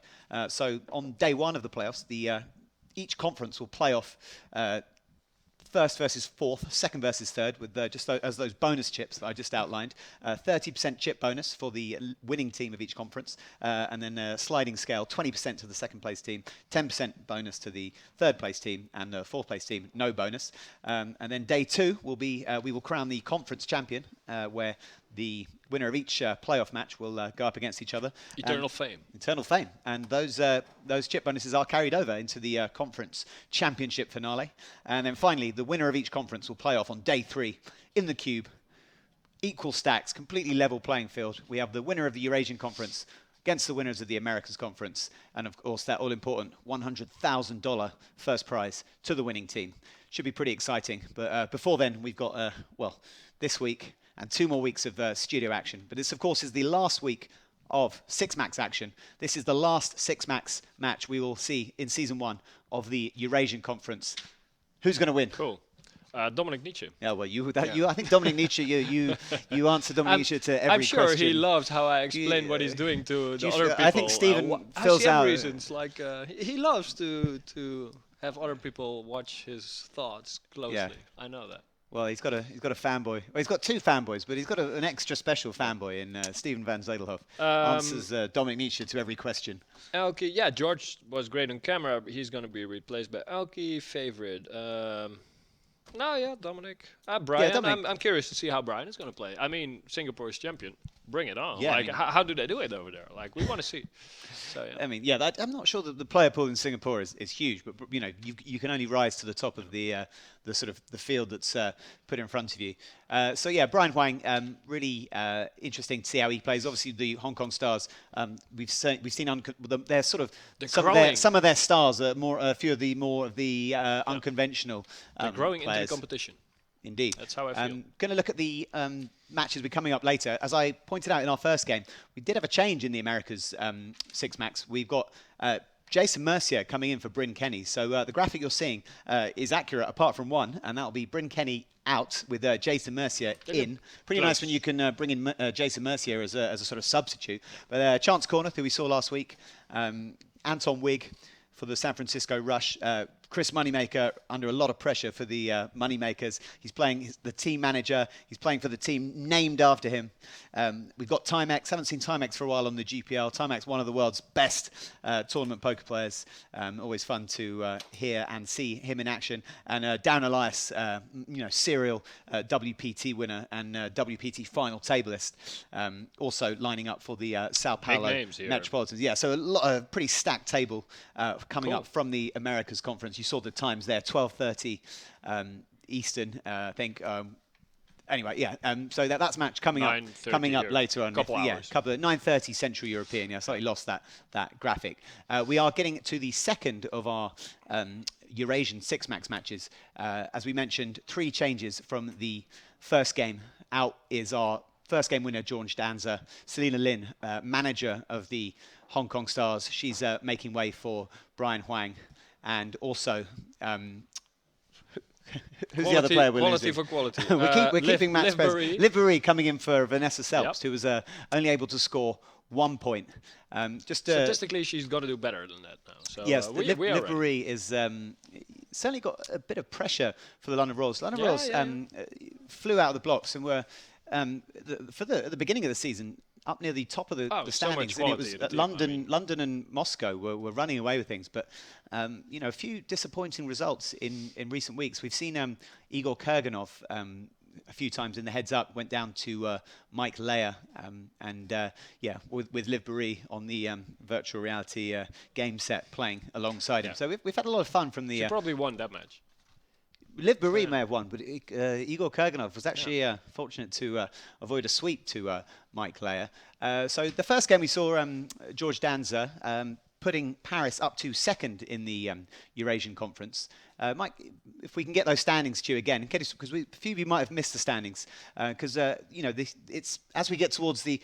This is 2 more weeks after 137 Action of is the heating GPL, up. and often in the early goings, the standings probably didn't quite have the importance that they hold now. But as 2.5 weeks left, things are really. Next week is going to be fun. Like next week, you can break. You can be made or broken by next week's game. Yeah, and this Eurasian conference is really kind of a lot closer than the Americas conference. The Americas conference, we've seen Las Vegas Moneymakers stranded down the bottom, and I believe we're going to this game pretty soon, guys. Apologies for the slight delay. We are ready. I know you don't always want to hear me kind of rabbiting on, but here we go to the game. ElkY looks like he's picked up the first pot. So sick. He's going to take the early chip lead. Dominik, position on ElkY. I'm curious to see if we're going to see people on camera. Bryan, position on Dominik. Is Bryan as wild as his teammate, Ryan Khan? Well, I mean, Bryan Huang, a little bit more solid than Guodong and Raiden Khan. But, I mean, from what we've seen so far, he's a player that... Liv and Dominik. We've only seen him in the 6-max. Hasn't really had the run of... Oh, that sounds like Dominik Nitsche. Yeah, I hear Dominik's voice. That's good. We're going to probably get a visual later. Well, we know what he looks like. Most important thing is to hear his thoughts. So not the best flop for him. Boom. And there he is. Looking serious. Trying to work out what it says on his T-shirt. Pretty sure he wants to win this one. London Royals on 134. Yeah, I mean, it's now like within 11 points are the bottom 4 teams now in the league. So another pair, another try. Every point is valuable now. No.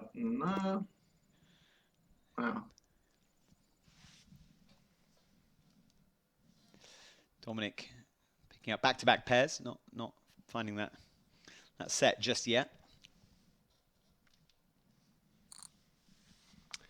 Top pair for Max, very tiny bet. This doesn't give a lot of protection, I would say. I think I would prefer a bit bigger. Especially against hands like Queen Jack suited.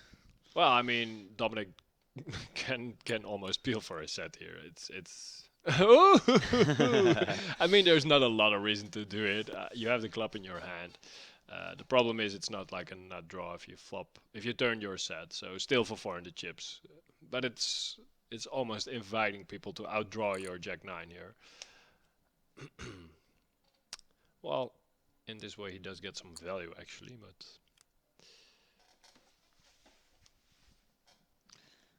now we're gonna see if ElkY thinks he can wrap enough strong hands to bluff this one on the river. While Max almost always has like something mediocre, it's hard to have straights for both. They have some 6x. Interesting lead from Max. Very here. Interesting lead. And is he leading for value here? No. He turns his 9 into a bluff. So he's basically trying to fold out a set or 2 pairs by wrapping the straights, the one card straights. Dominik is smiling here. Probably has nothing to do with the Jack Deuce in his hand. So interesting line from Max. That's too much. Oh, okay. Okay, yeah. I was joking to Dominik earlier. Another pair. Boom. Pairs are good. Careful, Dominik. you're up against a bigger one. But you know, if you flop a set one day, Dominik, pay attention. I so they can just flopping a set. What in particular do you think you've done to amuse him? Oh, I replied to a message he sent. Oh, nope. Okay, pretty interesting flop here. Liv, still good with tens. Yeah, there's some people in this hand that are gonna put in some money. Check. 4. Full house. Let's get the money in. And of course, Liv must feel pretty strong now. And yeah, Max is. this card should save Max. I kind mean, of a 10 would have been escaping. the 10? ultimate Oh, yeah. disaster card. Oh yeah, that would have been nice. We like those on the GPL. Yep. Drama. That's what we want. No. We want people falling from their chairs, being totally flabbergasted by how they could lose their second net flush. That was a nice moment for the cameras. Guys, flabbergasted. Nice. Bryan. Holding away. Andrey might choose to play the hand here. Kind of a fine hand to Of suited cards. create some falling equity on later Hands of these streets, players. to say it that way. Liv looking for a very creative cold 4-bet here. Or maybe just playing some virtual reality in the meantime. Bryan, net potential. We could see a flop here. Or of course, just make it 5,000 and Yeah, I mean, break this in the pot. could give us a little, little sort of Hey. peek in the window what we might expect to see from Bryan Huang. Yeah, exactly. The fact that he's already thinking is, it's giving us some information. Interesting. Pretty flop. action flop. I vote for a diamond on the turn. That would be fun. Yeah. Oh, there's ElkY. Boom. There Hey, he is. ElkY. And yes, he's wearing the sunglasses, of course, because we're a poker player. And yeah, more colourful hair here on the GPL. We saw. What's this? Purple? I'm colourblind. I think it's purple. Hearing that ElkY dyed his hair for TwitchCon. Did it work out? Did he win? I mean, can you win TwitchCon? I don't know. He was playing, I saw. So, yeah, Bryan's hand just got a lot less attractive now on a turn card where Andrey picks up a lot of equity. Yeah, the Jack of Diamonds would have been the real kind of action card. Yeah, and he actually did pick up a lot of equity. I was talking about his range here, but with his exact hand, he will probably always decide to put in a lot more money to see if he can make Bryan fold a better hand. I wouldn't mind a bet like around 5,000.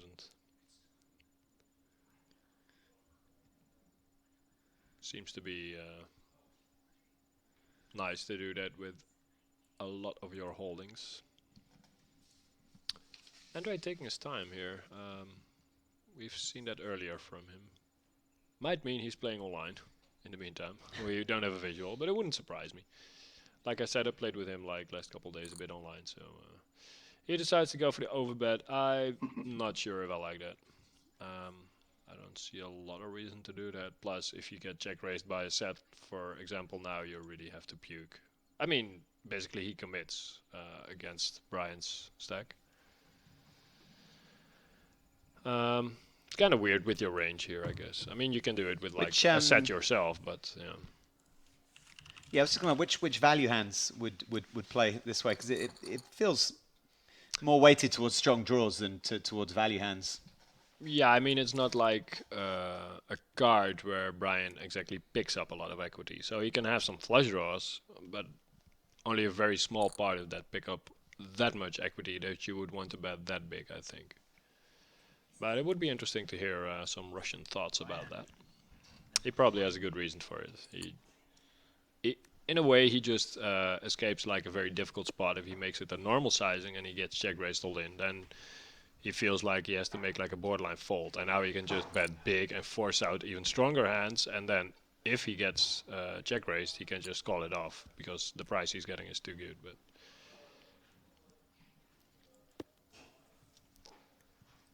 I think I've noticed myself when I'm doing that, it's probably because I'm afraid of a better plan, like afraid of a more difficult decision on the turn or on the river.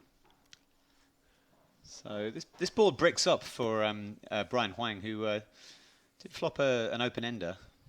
And ElkY happy enough to get to showdown. He didn't bet the turn here. I was talking a bit too much again. I think it when there was a bet on the flop and then it may have got checked down. Okay, yeah. That's I think how it went down. I should pay more attention. I shouldn't read the Twitch chat.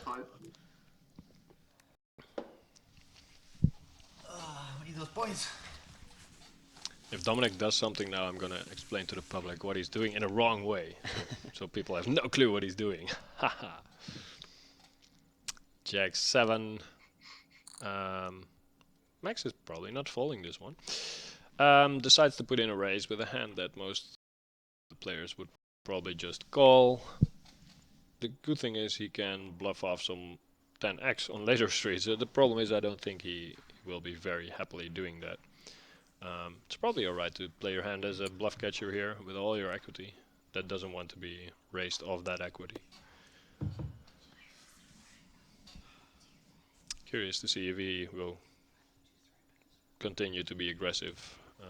Again, he could check now and play the hand as a bluff catcher, or go for very marginal value / protection. Well, it's worked.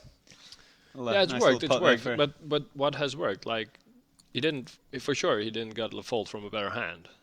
Yeah. So I mean, has it worked? Has this hand worked as it's supposed to work in your ranges? That's kind of my question. No.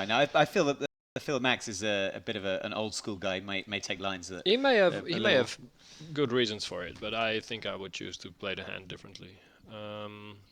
The kings might slow play, live, or this deep just decide to go for value. Smallish 3-bet here, since Andrey is opening pretty biggish. Well, a lot bigger than min. Against the min raise, I would actually like this sizing.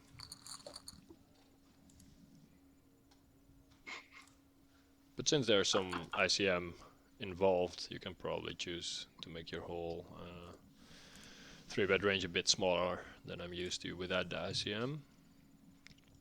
Because you put up some pressure already. So Dominik has a playable hand here. And actually dominating Andrey, who did pick up probably enough runner equity to continue in the hand. Yeah, on the bigger side, yeah. Why, Dominik? How can I explain why you're doing that? Because you feel funky. That's why you do it. You just put in a bet. You use your randomizer and you put in a random bet. Because that's what we do. Andrey, against this slightly bigger bet, as Dominik says it himself, kind of tricky. Still feels he has enough equity to peel, which makes sense.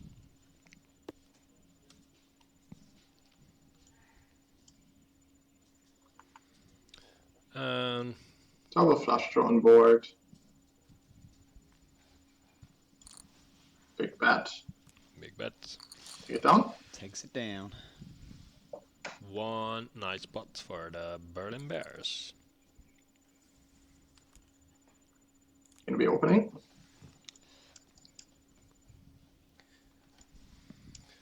I'm going to open the 10-8 suited. Yeah, doesn't seem to lose. It's a very playable hand, as you could say it.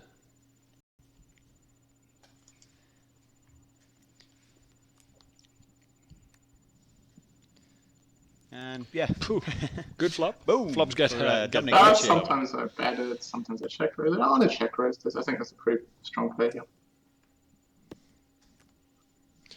Might have worked if it wasn't for the fact that Bryan decided to check his force. Checks through.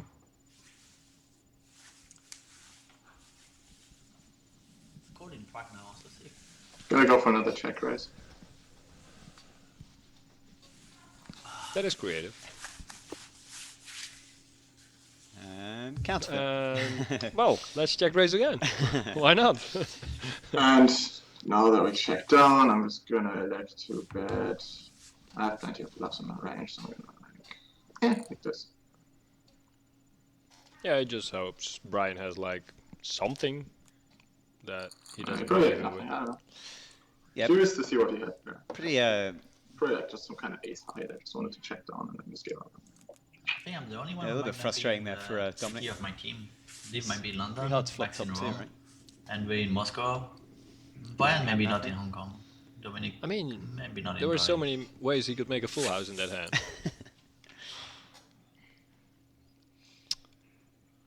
Check raise, tricky Germans. ElkY's praying for something. I don't know. ElkY's been very for a silent. hand? Where is he? This Yeah, he's on the looks left. like a hotel. Oh, and I think that's ElkY's house. Oh, it is just his apartment somewhere. Yeah. Ah, yeah. I think we've seen that. We've seen that setting before. He played down an Oko. Got swept. Just saying.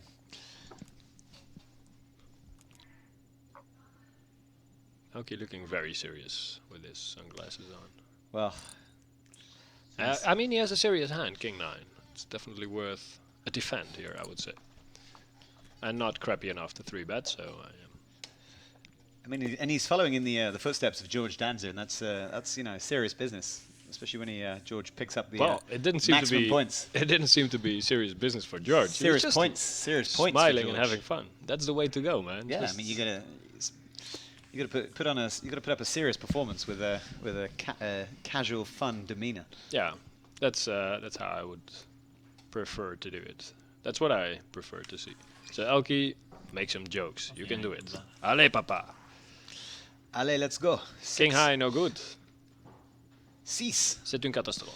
on the river for Max Pescatori. Yeah, he had the best hand already, but it's getting better. Max probably gained some confidence in the last match, picking up a lot of points. Decides to go for that bigger bet. Max. Yeah, I mean, Big-ish bet. ElkY actually contemplating a hero call. It's close actually. I mean, ElkY would have what are you bet thinking, some ElkY? stronger hands No, I'm by on now. four. So. Ah, I feel like ElkY's microphone maybe switched off. It looked like he was saying something there, but it certainly wasn't coming through to my ears. He's still drinking coffee, so he'll wake up later.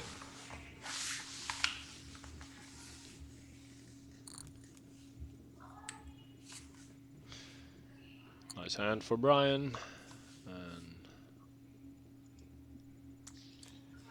a half a set for Liv. No. It's not gonna matter. Half a set or 2/3 of a set? I mean, she's trying. Yeah, more than half a set already, Yeah. but yeah, she does need another half- 7 to half complete one. Halfway to quads.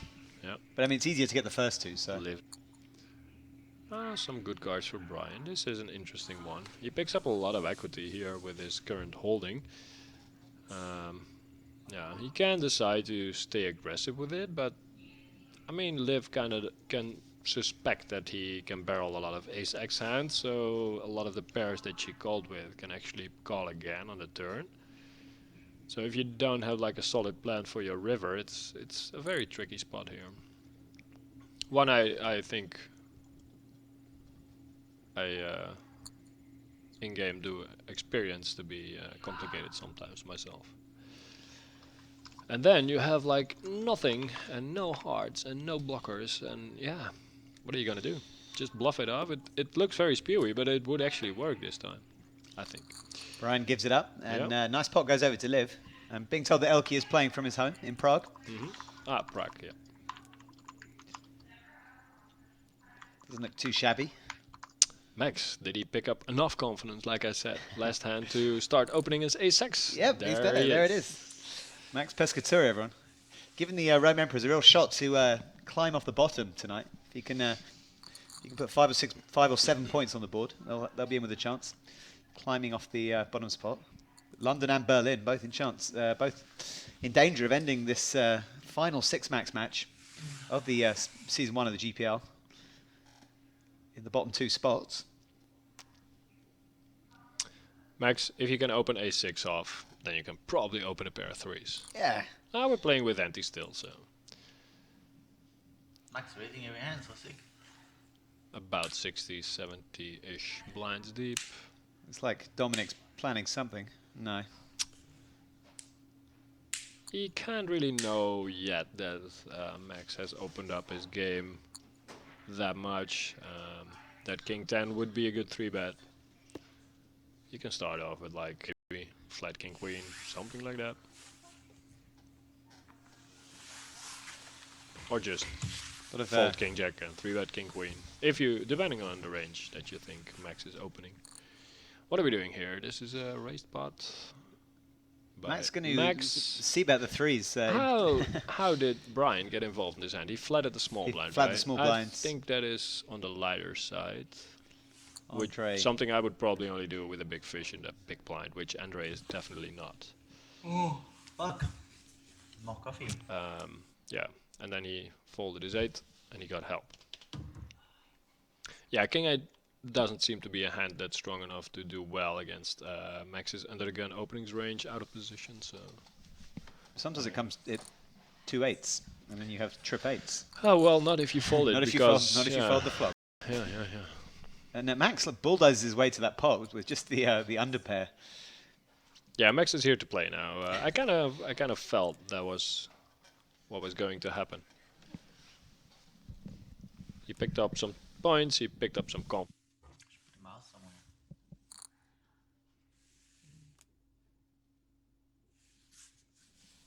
ElkY showing his lucky.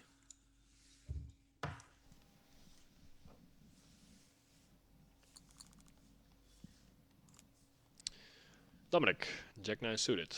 Let's go. I'll explain to the viewers what you're doing. You have Jack 9, so you prefer to see some 8s, and you're trying to make people believe that that's some existing other poker website. 777 Poker, there you go. Steven Van Zodova is hired for his humour. Well, he kind of knows his poker as well. I need more food, then I'll get happier and I can joke more. Bryan Huang kicking things off with their 2 6s. I've seen a lot of small and medium pairs. Max, wake up. Let's do it. 3-bet the button. King 3 suited. Why not? Let's go. We are ready. That will be better now. No sets. No sets this hand. No. It's fine. We get some time to just warm up slowly.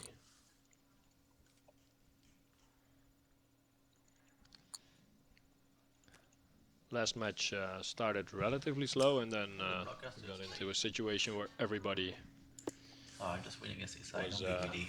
gonna be the victim of fireworks soon. Oh, sick. So sick, you had the blockers for the straight too. Cooler.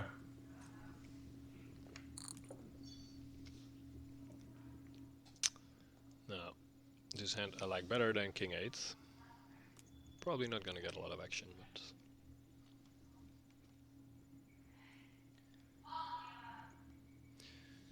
ElkY lost some chips.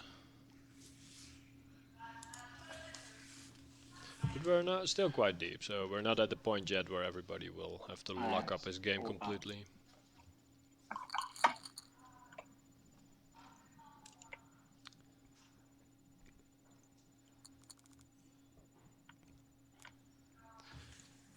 Queen 9 suited.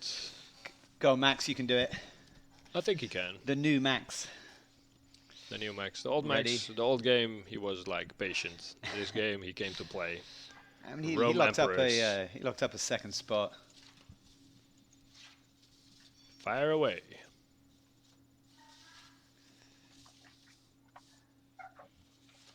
He is dominated in the big blind, actually, by a suited King 9 from Bryan. But okay.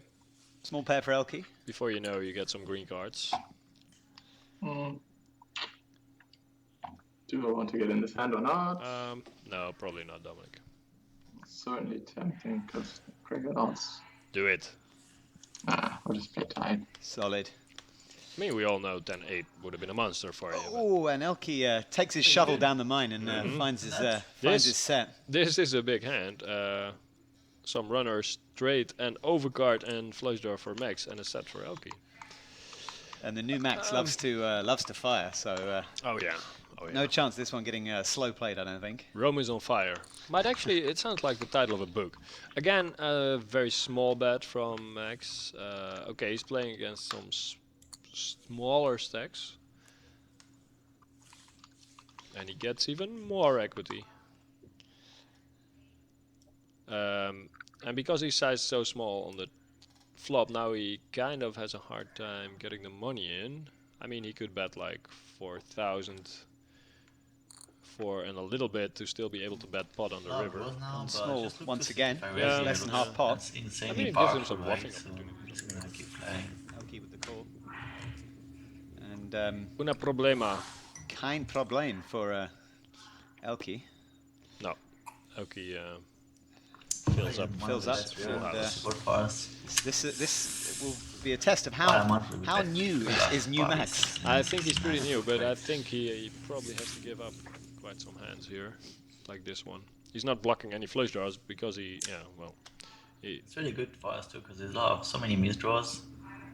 We could have like clubs, diamonds that we will float. So if he has something, it's gonna be hard for him to fold. And it's pretty unlikely we have a jack. Probably had nothing. ElkY is talking Never now. lucky. We Never saw lucky. ElkY's head. Hey, we have ElkY talking. ElkY, we had some technical issue that we didn't hear ElkY's voice. We do now, so that's cool. That's why we're probably talking a bit too much. So I will try to shut up now if ElkY is talking. Curious to hear. I haven't heard ElkY's voice in a while, so let's give us your insights. That will be nice.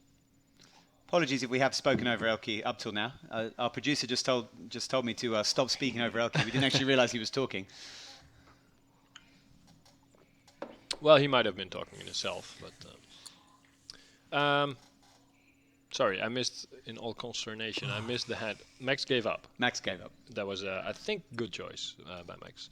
Liv makes a flush here. Andrey, ooh, that's an interesting card. I mean, still he doesn't beat the flush, but now all of a sudden he beats pretty much all other hands. So we've seen Andrey actually make a big hero call in the last game on an exact board like this. Interesting bet from Andrey. Goes for a very thin value that will often not work against the flushes. And in this way he kind of prevents Liv from bluffing. But he had a good reason for that, because he made a losing call earlier. Well, a call that lost in the last match, so maybe this was kind of a block bet, preventing him to having to make a big call again. That might turn out wrong. Yeah, like a funny card. To have a set on a flush board. You're not really happy, but yeah.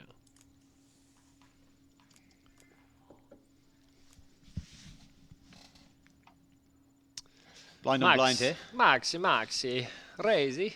New Raisy Max. Daisy. Oh. New Max What decides to showing glimpses of old Sorry, Max. Liv has a lot of chips now because of that earlier hand. So Max has a lot of reasons now not to go crazy, actually, with 5 high, because Liv knows how to put under pressure. So I mean, you can still play some hands, but 5-4 off is not such a good one. And here Max decides to fold, actually. A bit too deep to get it in, especially.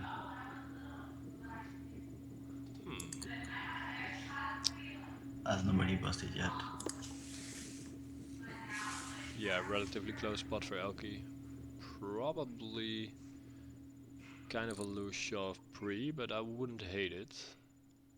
But a lot of reasons not to. Well, he covers the other stack, so the other 2 short stacks would actually have to fold a lot. Like Bryan would actually have to fold a lot of these holdings, so might have still been okay shove. But by peeling you haven't lost the hand yet, so it's probably alright too. Must at least be close. Bryan going for a second street of value here. 26 Pateychuk. He bet the flop smallish, right? Yeah. Okay. Doesn't feel too likely that he bluffs there. I think ElkY would never have like jacks or 10s here, so this must be a close value bet. I think he just has it. And would play a right as a check too. So seek.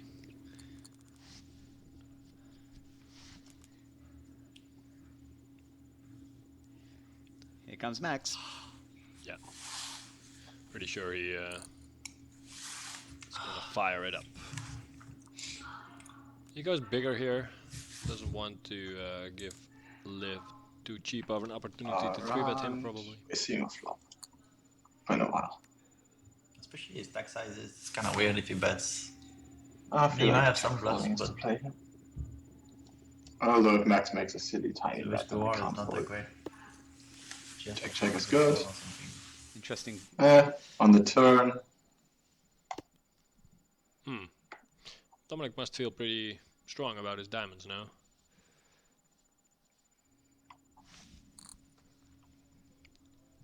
We're gonna check call here. Oh. Certainly a fold. nice river to get. Max cannot always Unlucky Max. bluff it off.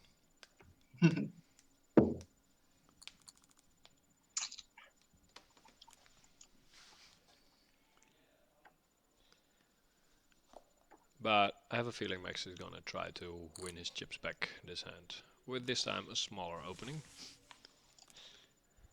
Maybe he just likes King Jack better than Ace 3 suited. You never know. No, we did see him fold King Jack to an open on the button, I think, a couple of hands ago. True. Yeah, so King Jack is not as Yeah, we lucky don't know hand we don't know either. quite how he feels about Boom. the Anthony's, you know. Oh, Kings for Liv yeah, again. three and some pairs in the hands of these players. Interesting limp. It's not gonna give him a very cheap flop, we know, because I tend to think that Liv's like raising kings. And then ElkY, stack-wise, will probably be forced into a fold. Ah, this is actually a very small raise. Yeah, a little surprising that Liv goes less than 3x with a limp. Yeah, I would say. I mean, she does it obviously because there are some shorter stacks on the other side. So if she would want to be bluffing and putting some pressure on Max's limp, she doesn't want to commit with garbage hands against, for example, Andrey's stack. He's not deep enough to set 9. Correct. ElkY is, yeah. Sneaky little Not check closing. back from Liv here. Yeah, she's not completely on the top of her range, so probably strong enough to bet. But this way she lets Max put in that money. Yeah, I mean, with a and, bet. and she's probably aware of the new Max. Likes to fire. Yep, apparently. It's more like the more of a Somalian pilot than an Italian pirate now. Well, I have news for Max. He's not gonna win the pot unless he's gonna put in a really big bet, Yeah, which might not be smart. Close pot for Liv. Yeah, you have kings, you have an overpair, but I mean, Board's a little yeah, little wet. pretty tricky. Max might have like a bunch of 2 pairs that he might decide to check call because there's a flush and a straight on the board.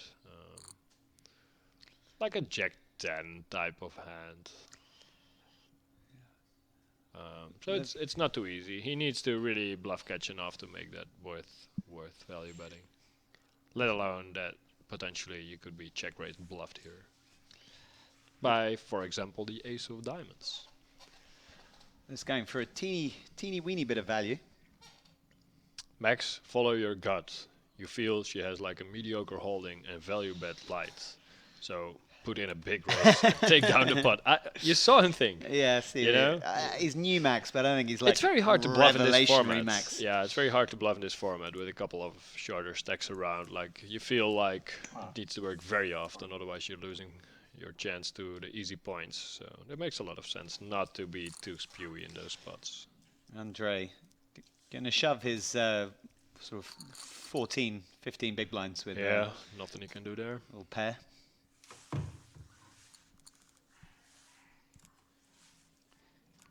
Interesting to see. Boo! I think I know what's gonna happen. I think Andrey is gonna put in the chips. That is so sick. And Liv probably has a call here. It's pretty close because of the ICM reasons, but I mean, yeah, she has a lot of chips. So.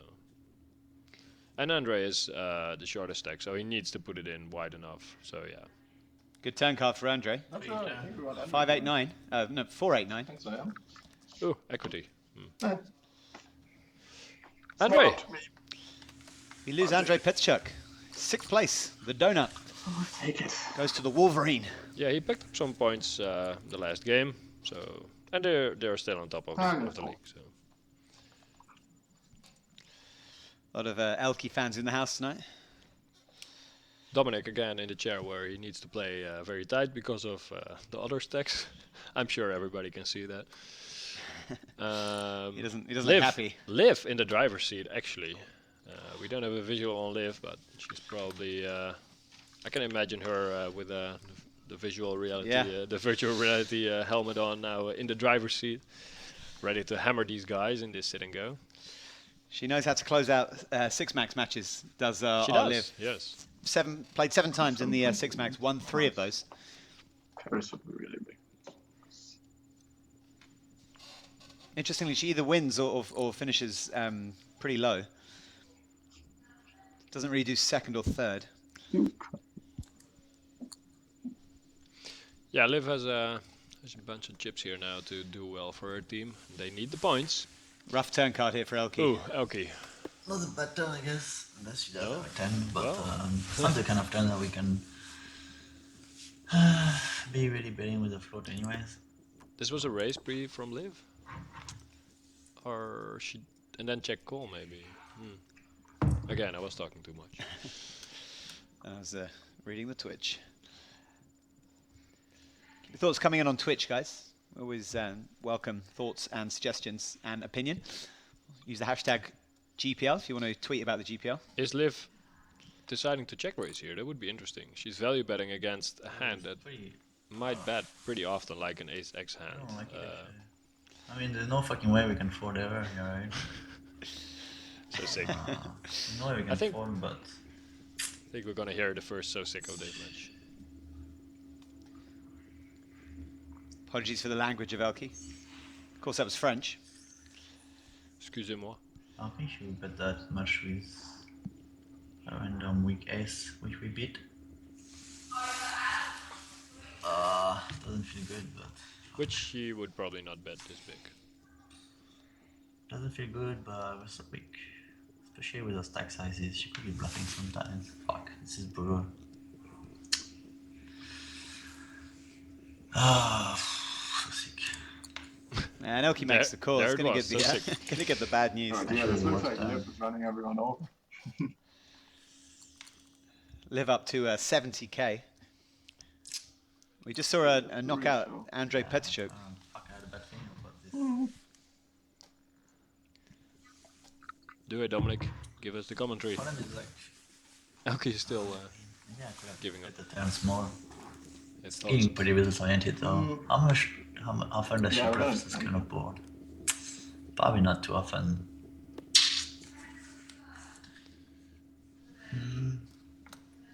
Bryan. Yeah, not too often, I think.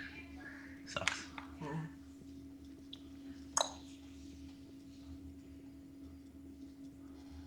Looks like he's gonna win a pot from Dominik here. Small one. I'm gonna lay this down. Nice little pot there for Bryan Huang. The Liv's elimination of Andrey Pateychuk was her 12th elimination of the 6-max matches in the As GPL. my friend Nanako said, it's time to go in, boy. That's the all in triangle. Looks like a picking actually when he goes in. How does he do it? Like this? I'm not gonna get a chance to play this one really. Oh, fuck. Well, error. I guess especially against Max we got Pescatori, to huh? fight, right? Interesting. Fuck. Now it's like fucked.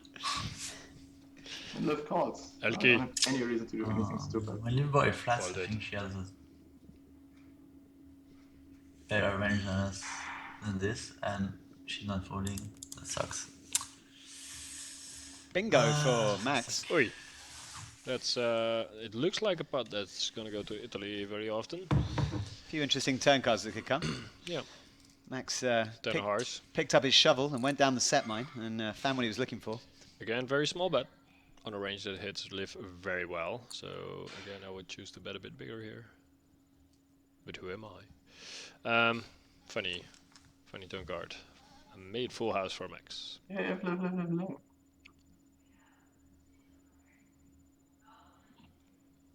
Sounds like a good line Yeah. to check call, check raise river for Max. Since it gives Liv a lot of opportunities to bluff. I got it. I got it. No, how he plays now. With all hands, she might have floated for the very tiny bets on the flop. So a lot of gut shots and hands like she has right now that she can choose to bet with. This one is kind of in a funny place because it's gonna get at least one call probably from a hand like Ace-King. And it will have a hard time barreling the river probably.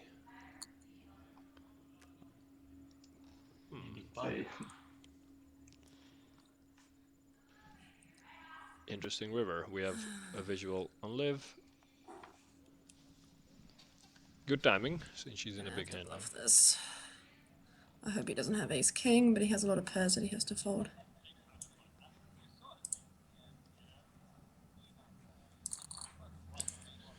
Yeah, Max's hand looks like tens here. Oh, Wow. good for you, Max. He snap calls without even thinking of check raising. She set him all in. Okay. Sorry, I missed the bet size. Go for it. Yeah, yeah, it was short. Good double up for Max there. Well, we still have some for liquidity. Nice trap, by the way, Max. Okay, not afraid to get the money in. He's the shortest, so decides to rip it in with a 9-7 suited.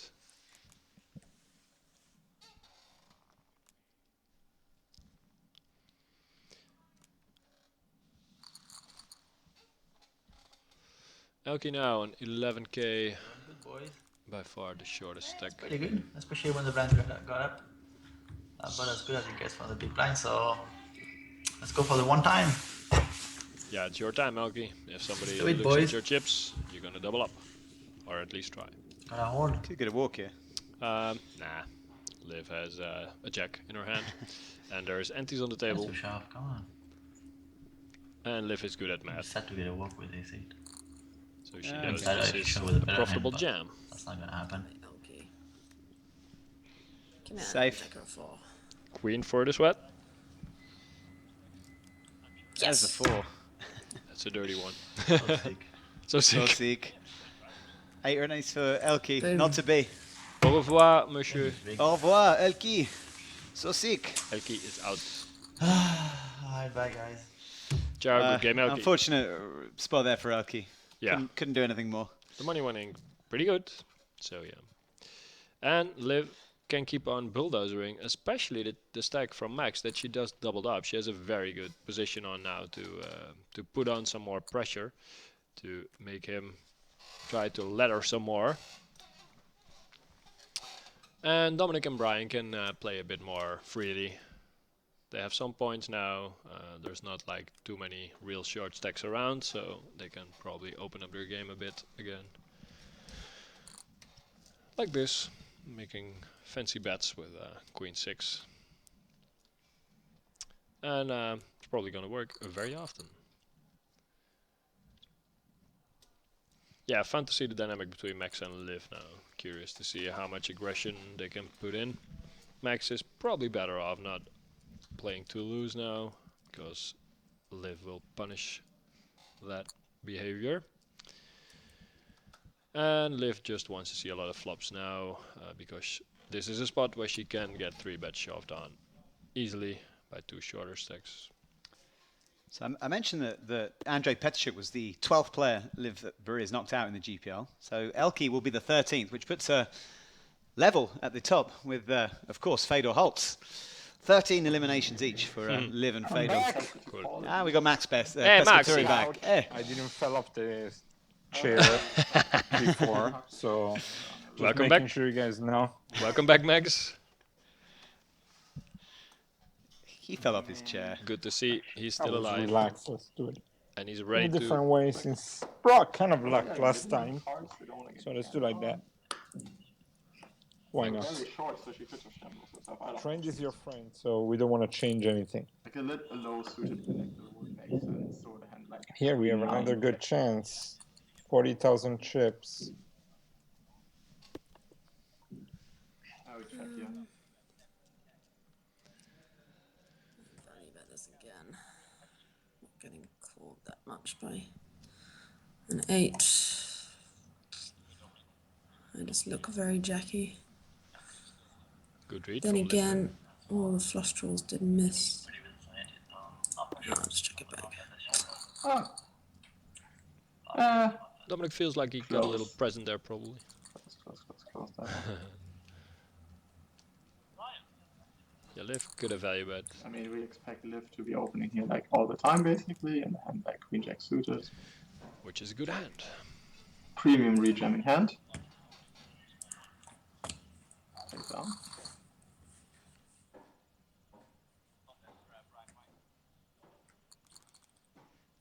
We need to be fairly solid, hoping Bryan Wang busts here.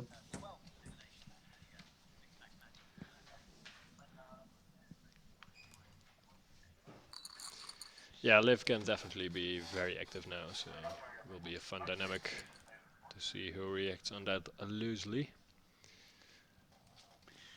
Don't forget to download the GPL application, guys. Available on iOS and Android.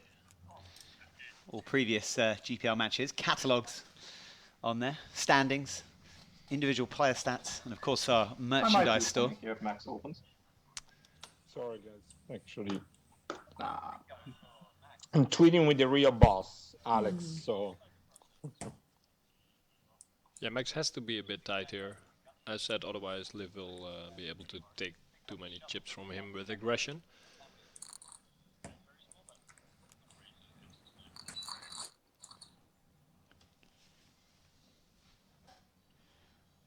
Would have been an interesting spot if Dominik had rejammed again on the King Queen from Liv. Still pretty deep. WhatsApping, but let's pay attention since it's kind of important for us to make some big points. Something really bad. This one again, 5 points. We'll take it. I would take a really 5 points. And by the way, I did want to show my hair much better than. Loosen it up, Max. Look Throw at this your hair in color. front of your face. Not like George. George is like boring color. This is the hair.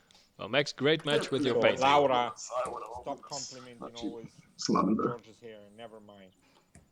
There we go, folks. Okay. now let's see this. Max Pescatori not happy with Laura Cornelius. Got a call one time. We have too many big blinds. Boom. 2 pair for Although Max. then it becomes a difficult spot when we flop something like this because she can just put pressure on my stack. Hey, I might paint my hair green one of these days. Just to balance the And GPL. it's so important for me to just try to get more than. Boom. Equity. Now we're forced to call one more street unless you exaggerate, 45. unless Liv exaggerate with like a 10K. Goes check call, like a lot of king queens, king jacks, that kind of thing.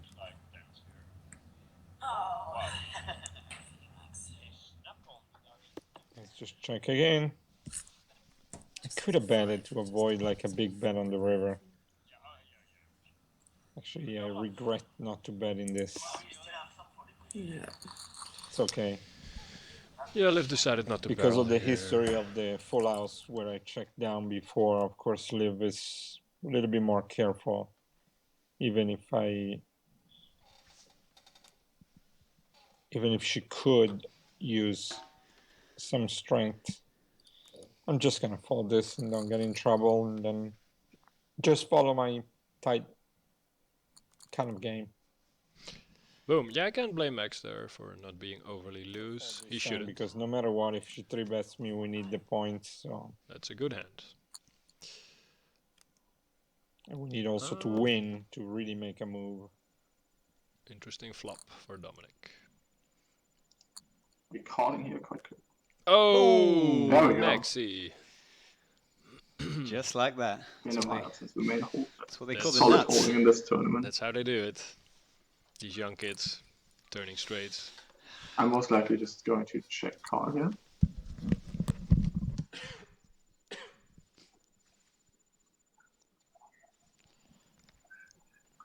I'm thinking this is. Yeah, I'm thinking this is a river. I'm just gonna jam. A one-time pot. Can't be seriously thinking of. Oh my goodness. There's a lot of No, draws. I'm afraid he's just gonna Yes, check also. behind like all his holdings now. So You can have some king X that he checked back, that he might call now, that he might also bet on the river, but yeah. I can definitely see what Dominik is doing here. Myself. still remember Dominik last year at the World Series in Europe where he flopped against me 2 times a set. Bad beat story coming up here. And everybody was saying how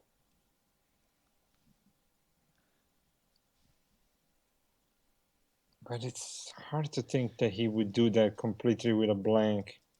He can do it, definitely. You're blocking diamond flush draws, Max. This is exciting. Yeah. In general, these German kids get quite lucky, I must say.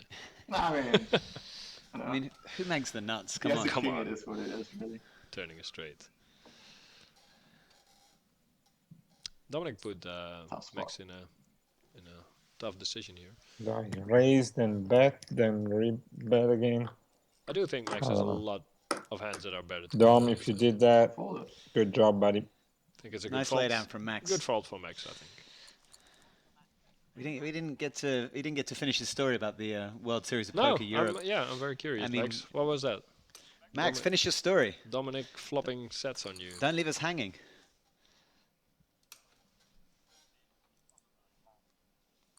Bryan Huang's slipped down, and he'll be getting cooler in this hand. Come on, Dom. Raise, Dom. See, he wants Dominik's chips. That's funny. Brian. Obviously, because that's more chips, but yeah. Pretty rough turn of events here for Bryan Huang. Not looking good. Drawing to running queens, I know not the Celina's queen of gonna hate clubs. me.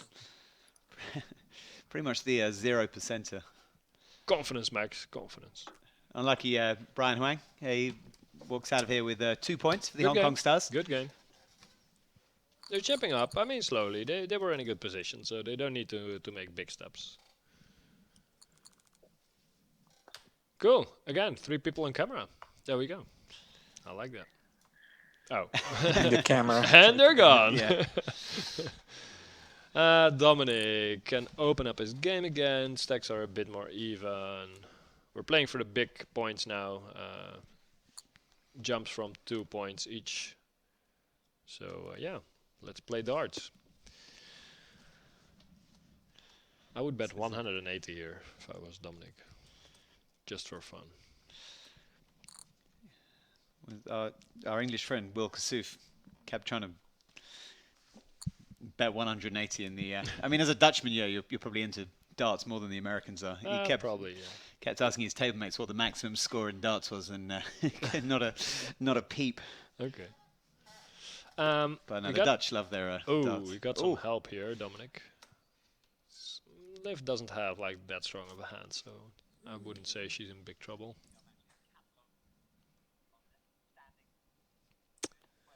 Will she bluff catch a smaller bet, is the question. Or will Dominik just decide to target a bit stronger hands and go big? Kind of makes sense. Here we go, it's like musical chairs. Each player. Yeah, nice visual here. Positioned fairly close to their I have to go with big avatar. bet here. I go with exactly the size of the pot. What a coincidence. Pretty tricky to call this. Stumble to Basically, the way range. Liv played was 2 net. But it's a really strong hand, so I think big bet size is way forward. I see an interesting matchup here. Interesting to note these are the bottom 3 sides in the Eurasia Conference, looking to improve their scoring. Thanks, Eric Denis, pointing that one out. Goes for the 3 eggs. I'll elect to go for the gem. Oh, that's a very interesting spot actually with these stack depth. ICM pressure is on her, back on her. Wow. So an ace Right- is a lot, right back at you. Like this is a lot better region than it is in a cash game kind of spot. But I must say, she has to call a lot tighter anyway. So. I'll take 5 points. we also know, Just he's very unlikely jamming like King Jack, King 10, all the hands that I'm dominating. yeah, because Dominik likes to see flops, so he has a lot of pairs and ace X hands here actually. It's Yeah, not like he basically call when, those. when no one wants to call out. Well, risky there from Dominik getting in Getting against all in first is pretty fun. the knockout, the Well, Grim he- Reaper of the he kind of GPL. he kind of punishes Liv here for opening. Since Max, I think I'm gonna start with raising strategy. could go a bit bigger, depending on what hands he thinks max defense for this size or a 3x. And we're gonna. And of course, what regems he would make, like Bet. he just did to Liv. Max has caught a piece here. Dominik's got a piece too. There's a lot of pieces in this hand. I mean, Interesting raise from Max nothing again. to do by the call. Ooh. And Dominik is gonna see the hand that Max raised. Yeah, with. this could be No, interesting. Probably. Max with a quick check, and we river trip kings. On a flush board. The question Straight here board. is how much should we bet, and should the answer to that be 0? I don't think it should be quite 0. I don't think it should be too big either. I think a bet around.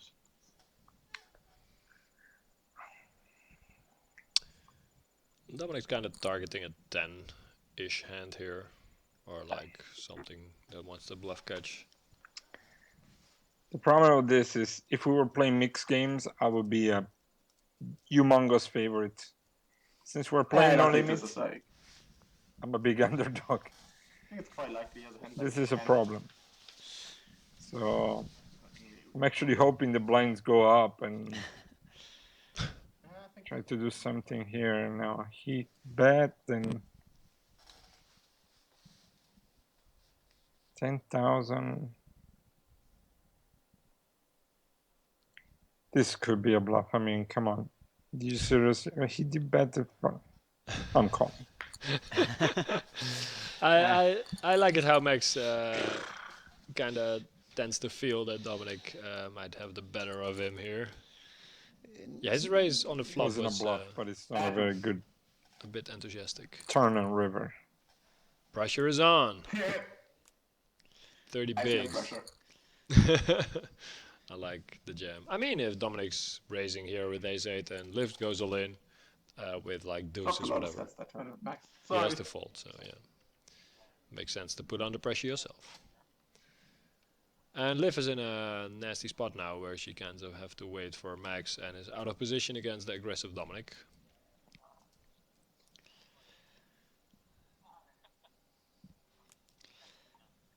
Max admitting Very that nice he lift, feels. surrender. Yeah, Dominik looking like the favorite here now. But we know it's poker, might turn around. Yeah. Especially with the big moves that they're making now because of the we'll ICM try pressure. linger. No shame in admitting you're an underdog against these two. Dominik is, of No. course, number 11 on the GPI rankings. Theoretically, only 10 better players than him in the world. Of course, these are the rankings. The undisputed rankings of poker. Nothing can be argued against. Putting the pressure on them GPI now. position. Right is the truth.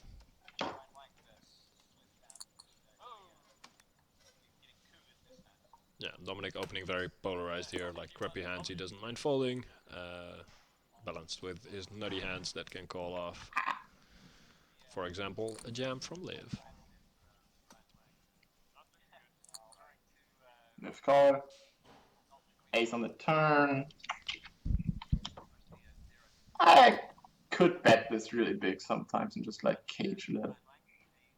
But at the same time, like, King 4 wouldn't be a terrible one to do it with. Like, just like. Nah, we're gonna check this one this time.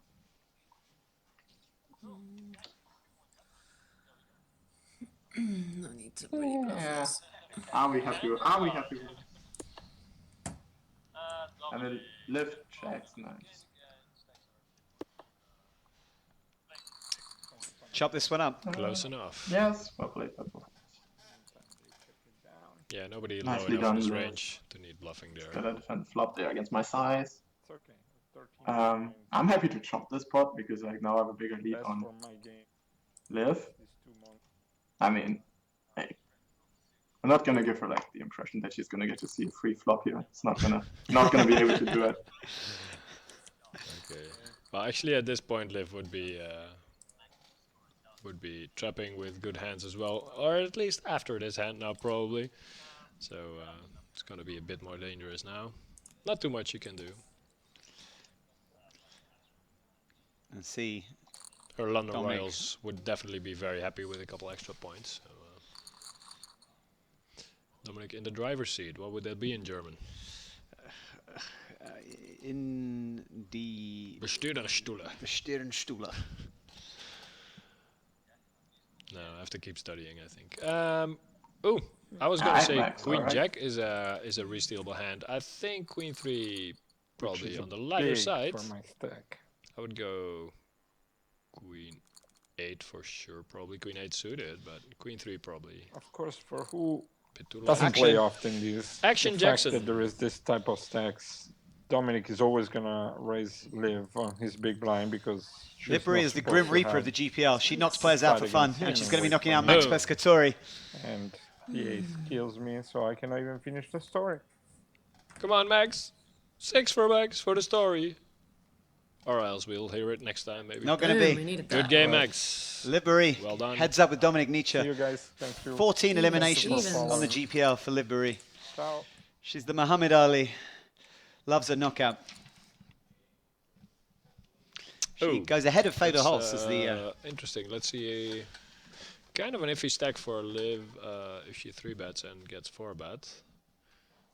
There might be an argument to flat here, but that sounds a bit weak too. I think I'm fine with both, but so yeah. 35 bigs with King Jack. It's kind of hard not to stack off, and it's kind of hard not to fold. It's like a really nasty spot now. Yeah, I mean, Dominik definitely jams his deuces and stuff like that here. So in those cases, you're folding a lot of equity, even against ace queen. But of course, his range is so strong that you're not happily able to stack off as well. So Dominik Nitsche will be adding much needed points to the Berlin Bears. Alright, flush draw. Good start. It'll be, Good solid board read from Dominik. That's why he's one of the better players. sounds in the like world. sounds like my commentary. Yeah. Yeah, gut shot, flush draw. Boom. Oh, Dominik, on Malta we Yeah. call that a flush. And that's a pretty good hand. Liv. Great card for me because he has way more fives than I do.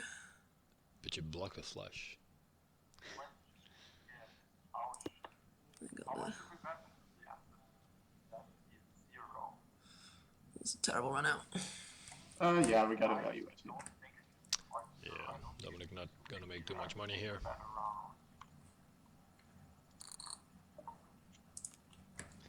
not fold.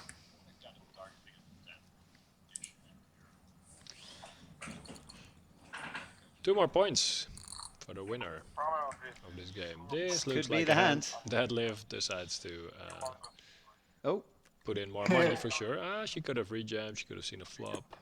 3-bet would again have been relatively iffy. Checking this time. Makes sense to see a Oh. flop. That's a good one. And we're checking down one more time. Liv is gonna make some money here. Will she go for the check raise or just bomb the river? Or maybe go for a smaller value against a lighter bluff catch. snap call from Dominik and get the bad news. Might have been a size that Dominik wouldn't have called too many smaller hands. So it might have been a decent check raise, I don't know about that. Yeah, I mean, you know, Dominik not too happy. So Liv seems to be employing a raising strategy from the button with a lot of raises, which is fun to play against, and then I just go there. Yeah, we've seen Dominik likes reshoving. He's not too shy to get his money in. 30 bigs for Liv She here. didn't trigger King Jack, so to see a few flops in, that's nice.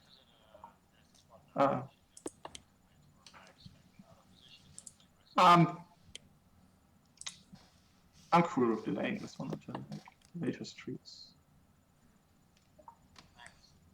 no reason to bet. I check it down one more time and then. Yeah, we're gonna check this one more time. And we're gonna bet Are we gonna bet though? That's very close. Fold. Dominik got saved from making a bluff that wouldn't have worked here probably. Check 5. Continue on this end. Just good enough to defend for Dominik probably. Dominik doesn't have too many nutted hands here. He does have the better hand now.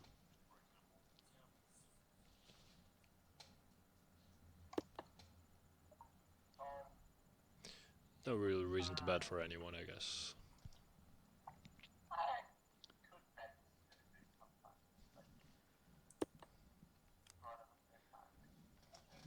Live River's a pair. Yeah, this will go down to history. Down in history as one of the more boring pots. One I of think the way one of to the say. hands that doesn't make the highlight reel. Click. Yep. Hey, it ain't over yet, man. Now it is. It was only heading one way. We're on 25 big blinds now. Sort of. Something close like that. I'm gonna. Yeah, Dominik knows that Liv knows the math as well, so she will re-steal properly, so he knows he can't open too much with these stacks. Seems to work this time.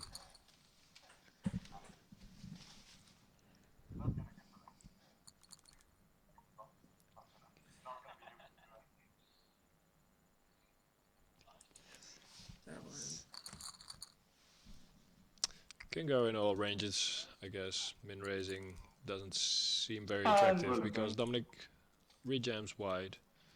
It's a hand you could just put in your limping range if it's protected anyway. So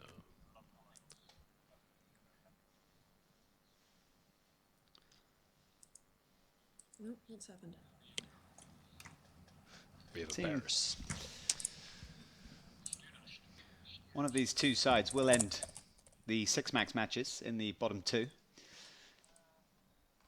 The winner of this match will climb out of the bottom 2.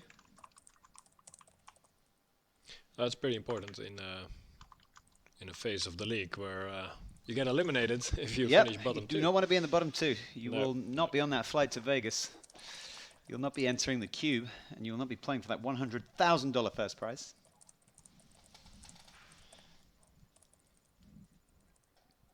Both players taking their time here.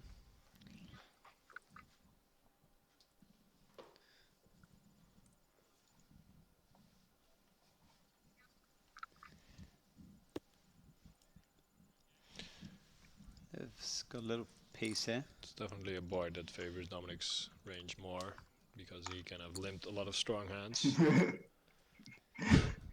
Dominik is happy. I mean, you know, it's his birthday. His head's up. Turning a pair of 9s. Yeah, he's got Why a pair. wouldn't you be laughing? Yeah. I was checking him. He's number 11 on the GPL. Something not very many people can say. No. And approximately I checked one. for the 3 and not a queen. Of course.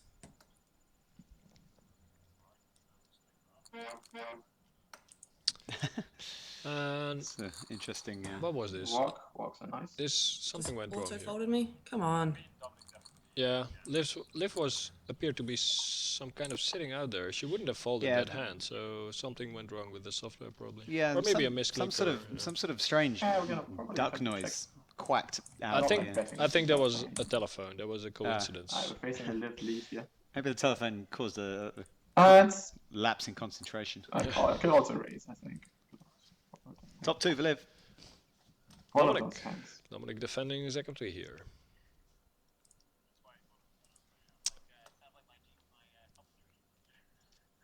I like Liv's lead here.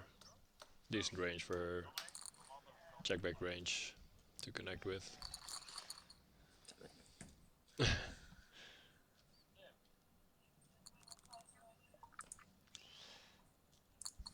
And she will hopefully get away with not too big of a This loss. is a tough mathematical level for me, so I'm just gonna like dump in the 4 times the big blind raise, which should be. Nah, it's not that much. I'm kidding, guys. I'm kidding. Of course, you just Oh, make what it a a- bit less. That's not a joke, Dominik. He's Boom. the wild card of the GPL, Dominik Nitsche. Yeah, I think that's Fooling us, pranking us, fairly tricking reasonable us. on my part. Good limp, good race. I'll go with race, yeah. Take down, nice. This hand is crappy enough not to be worried by too much in your limping range, so you might just as well make a bluff of it, because you don't That's a mind nice hand. getting blown off it. Nice to mix it in. Okay. I think checking is like my preferred option, like always with the queen. Flop is good for live. Oh, Very black flop.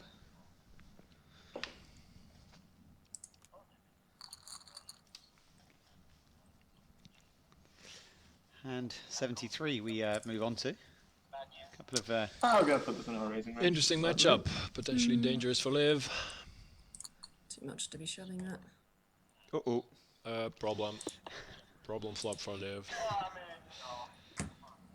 She can only hope for a very dangerous turn card now, so the action can slow down a bit. On an innocent 7 of hearts, she has a big problem. That's a worrying turn card. Yeah, and it's a card that Dominik picks up some equity on with his range, so Make it an even 10k here. to leave a bit less than pot behind. Looks like we have the best queen. Yeah. That might be a good card for Liv to escape on. Thanks for this river, guys. Yeah. Oh, it's so brutal. Dominik, not So happy. this could have been game set match right there. Yeah, should have bet bigger on the Yeah. turn.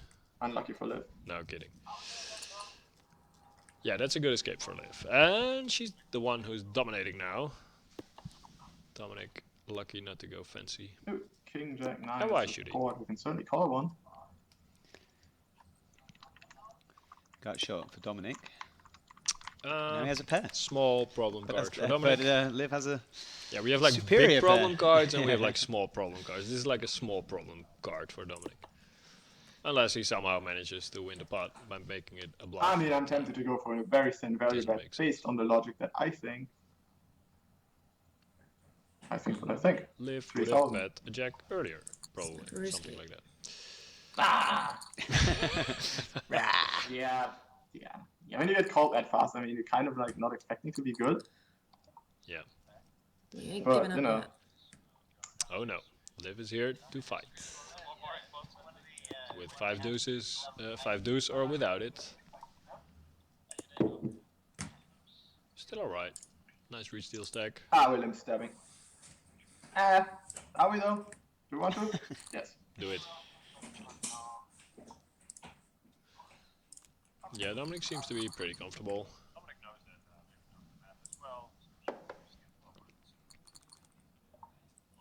it. Jeez. Dog shit hands.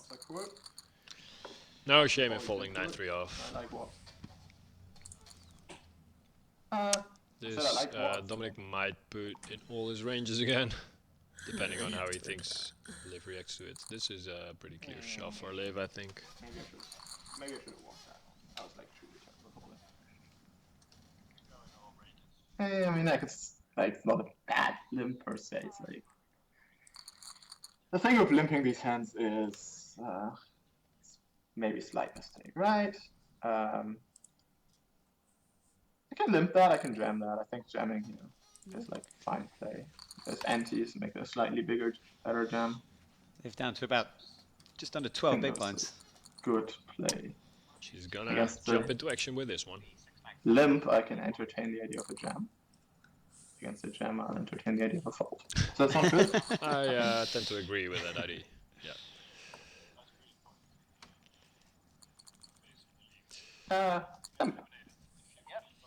Again, Dominik can limp or fold That's a or jam as well. raise here, depending on what he thinks Liv is reacting with. Bam, bam. They're finding It's actually a a pretty bit big more match here, decent hands. Like, Yeah, adding 10 kind of cards. need to win this for Team Berlin because we're like tied. London and Berlin are tied. in chips. Ah, yeah, literally on Indeed they are. 134 points each. So yeah. The team coming second, as I mentioned a minute or two Yeah, ago. I mean, I like jamming my offsuit king with the stack that, so there it goes. There it goes.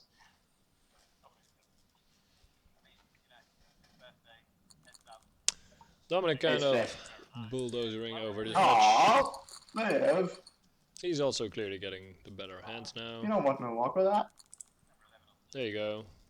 I mean, Nice you life. know, this is like Ace one of queen, these ace hands jack where I suited. can certainly entertain the idea of a limp call, and we're gonna do it. I think ace queen. Yeah, I like to mix it in with some decent hands. I mean, I hope Liv doesn't shove this I think garbage, he's between but she both will plays up definitely very close. be active with some better hands. That Dominik can trap this way. We're gonna limp step.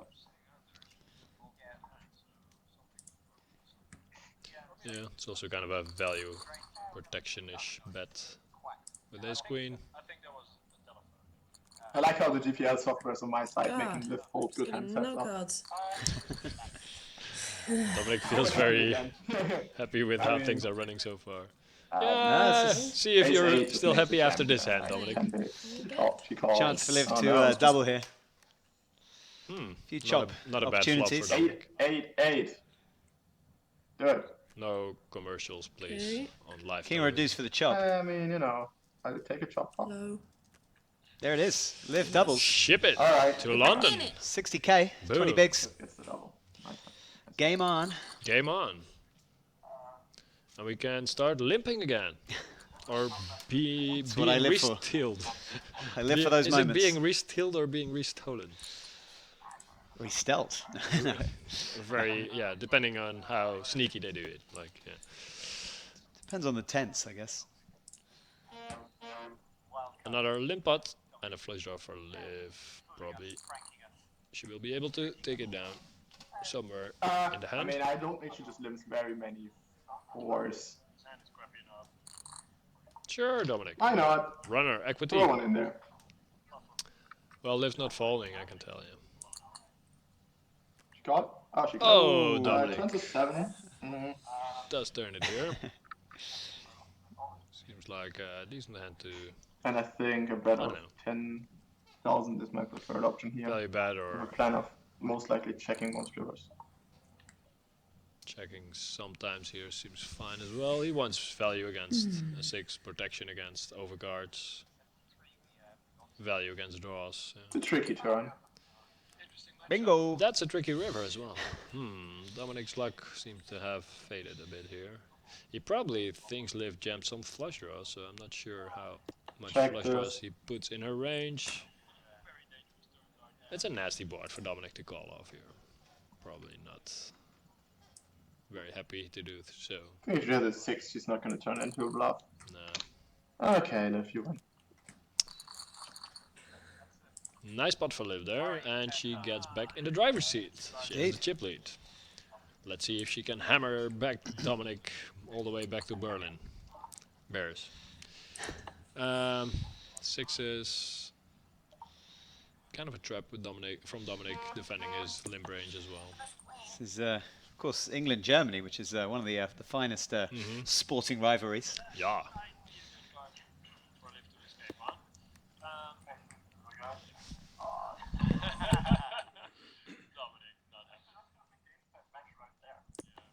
Not too many reasons for Liv to start stabbing this pot. Dominik does have some stronger hands here.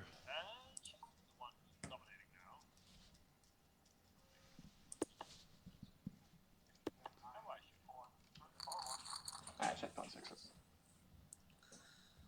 Sneaky little limp with the 6s.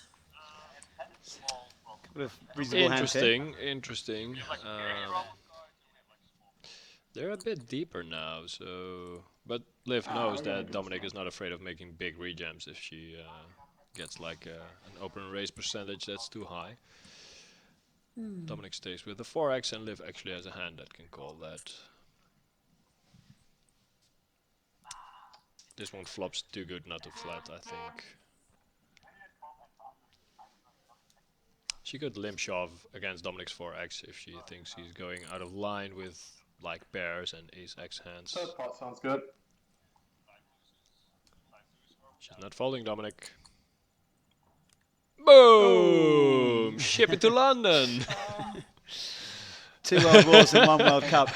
Liv is kind of excited there, I think, if I read it correctly. I mean, I've played some poker, I've tried to pick up some live tells on people sometimes, and I just picked up she was kind of excited there. Especially because Dominik has equity as well. Alright, this might be it. This might. No, I have to. Oh, auf Wiedersehen. Wiedersehen, Deutschland. I don't think Dominik can ever fold against these pot odds. Yeah, I mean, he's not super happy. Bunch of straights out there, but heads up, it's hard to make decent hands. I have to bet this. Yeah, we have a straight. Just don't think he's ever really calling. Dominik He probably doesn't pure fold all his calling overpairs. here. It's pretty cheap though. I This is just, pretty tough. you know, like he's not beating anything with No, for a kings, bit aces, bigger price, he's always queens. folding, but this is tempting for sure. Why are you almost in the top 10, Dominik? Because you can make good folds. Nice, lay down, Maybe one Dominik day Nitsche. you will make it to the top 10 of the GPI. Good fold there by Dominik.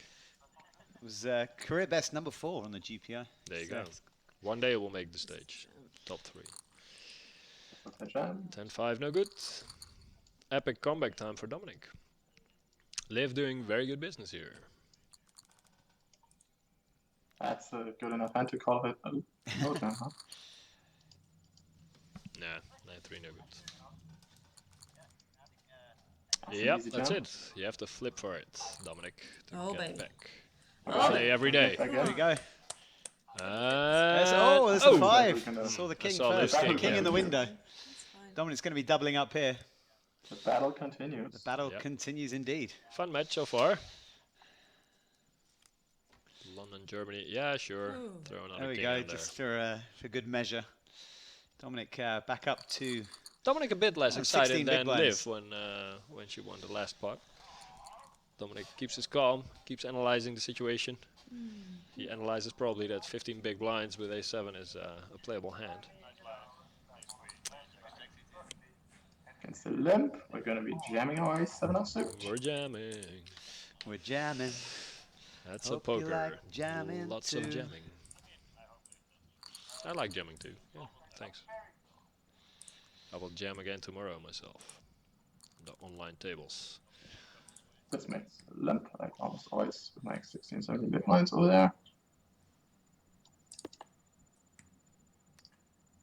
Limp stabbing time.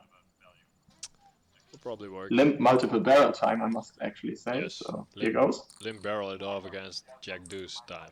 Sounds good, actually. Triple it off. Back to pretty even stacks here.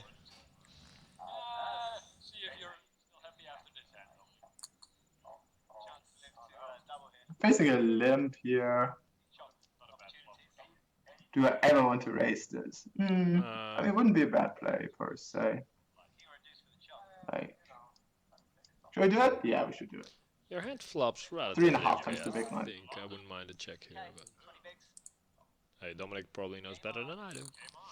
Nah. Hold it. Full of shit. Liv lays the Yeah. trap and he had attacked Liv her limbs a couple times, not with bad hands, but I mean she has seen that aggression. So nice play by Liv there. Limp. And this is gonna end up with Liv her chips in the middle again too.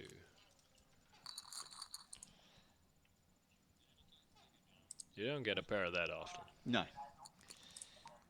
If you have more cliches, you can throw them out there. Yeah. Oh wow. Wow, yeah, Dominik is definitely playing this hand. 8-6 seems like a very tight fold by Liv. Probably expects some aggression from Dominik with random hands. And just a good read because he did have ace-9. If your limping range is protected enough, it's probably a hand that you can limp. Unless Dominik goes overboard with his aggression.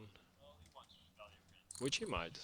We've seen him raise some crappy stuff. Fold, fold, fold.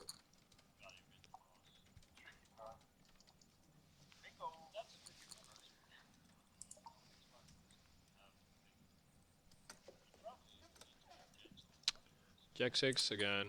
Can limp, can fold. Can raise.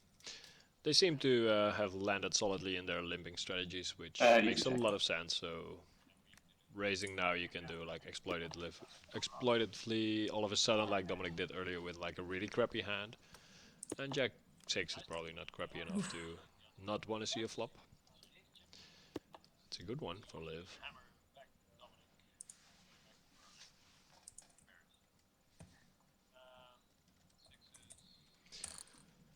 Value. Unfortunately for Liv, Dominik had 8 high. Dom is down to just over 11 big blinds now. With 12 big blinds. Bit less. 11 big blinds. I'm just gonna 11. It's definitely not a bad shove. I kind of think. I mean, it could be either. So. Surprising check from Liv. Works out. This one's like a good one to just jam, though. I mean, she probably thinks maybe Dominik's limp is a bit suspicious. Sure. But, I mean, like. Do it, Dominik. Barrel off your stronger range against Liv her hand, which is King Deuce heavy, as you know, and she's probably gonna hero you off on the river because she has the top of her range. Well, besides the obvious aces. Wow, there would only be one combo left now, so yeah. I think Dominik might actually go for it. On the other hand, actually a king might now call, so yeah. Oh. It's a very dirty river for Liv. I should never have an ace there. No. You would expect me to jam almost all my aces pre. Interesting. Unlucky river for Liv. Pretty sure Dominik would have bluffed off every now and then on blank rivers. Oh! Ship it to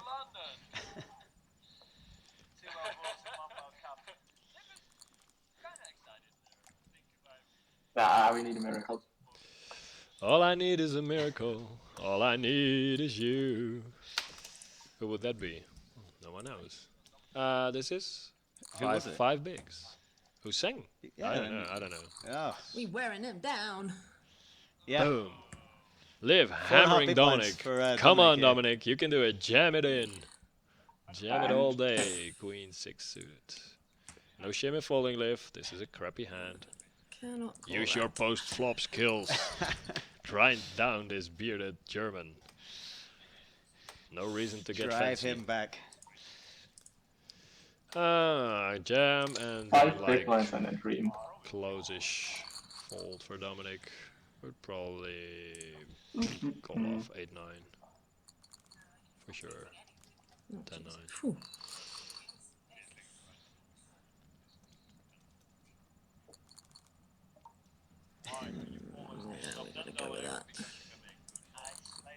Dominik is getting really short now. Wow, again. Yeah, 3 big blinds now. Okay, this is like, we need to come back.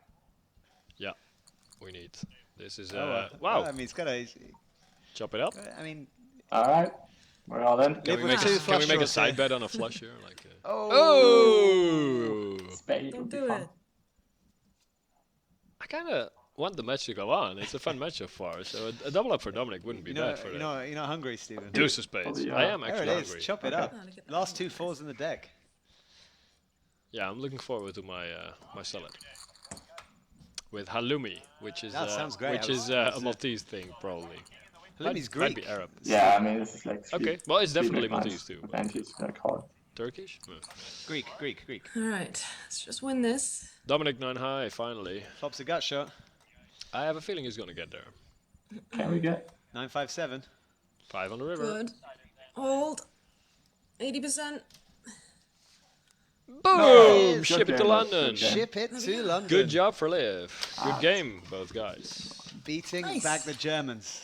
Yeah. That's what we Like needed. we've been doing since Well, let's 1914. let's not go there. You're not going with the. Good game, guys. Not going to go with any war references. What, No. what about a I'm Dutch, 1966? Not about a 1966 reference. What's that? Uh, Soccer? The World Cup No. final. All right. Anyway, victory for the Super fun for match. the London Nice. Royals there, Liv Boeree. We got what we wanted. Stopping the tide of downward spiraling by London. In So the actually last, now few it's going to weeks. be even more close in the league, right? Yeah, It's well, that like was the last, the three bottom place sides in the conference were the last three, all three players on there. So on video. really nice performance and a really fun match there between Yeah, those two, was back nice. and forth. Can we do one more?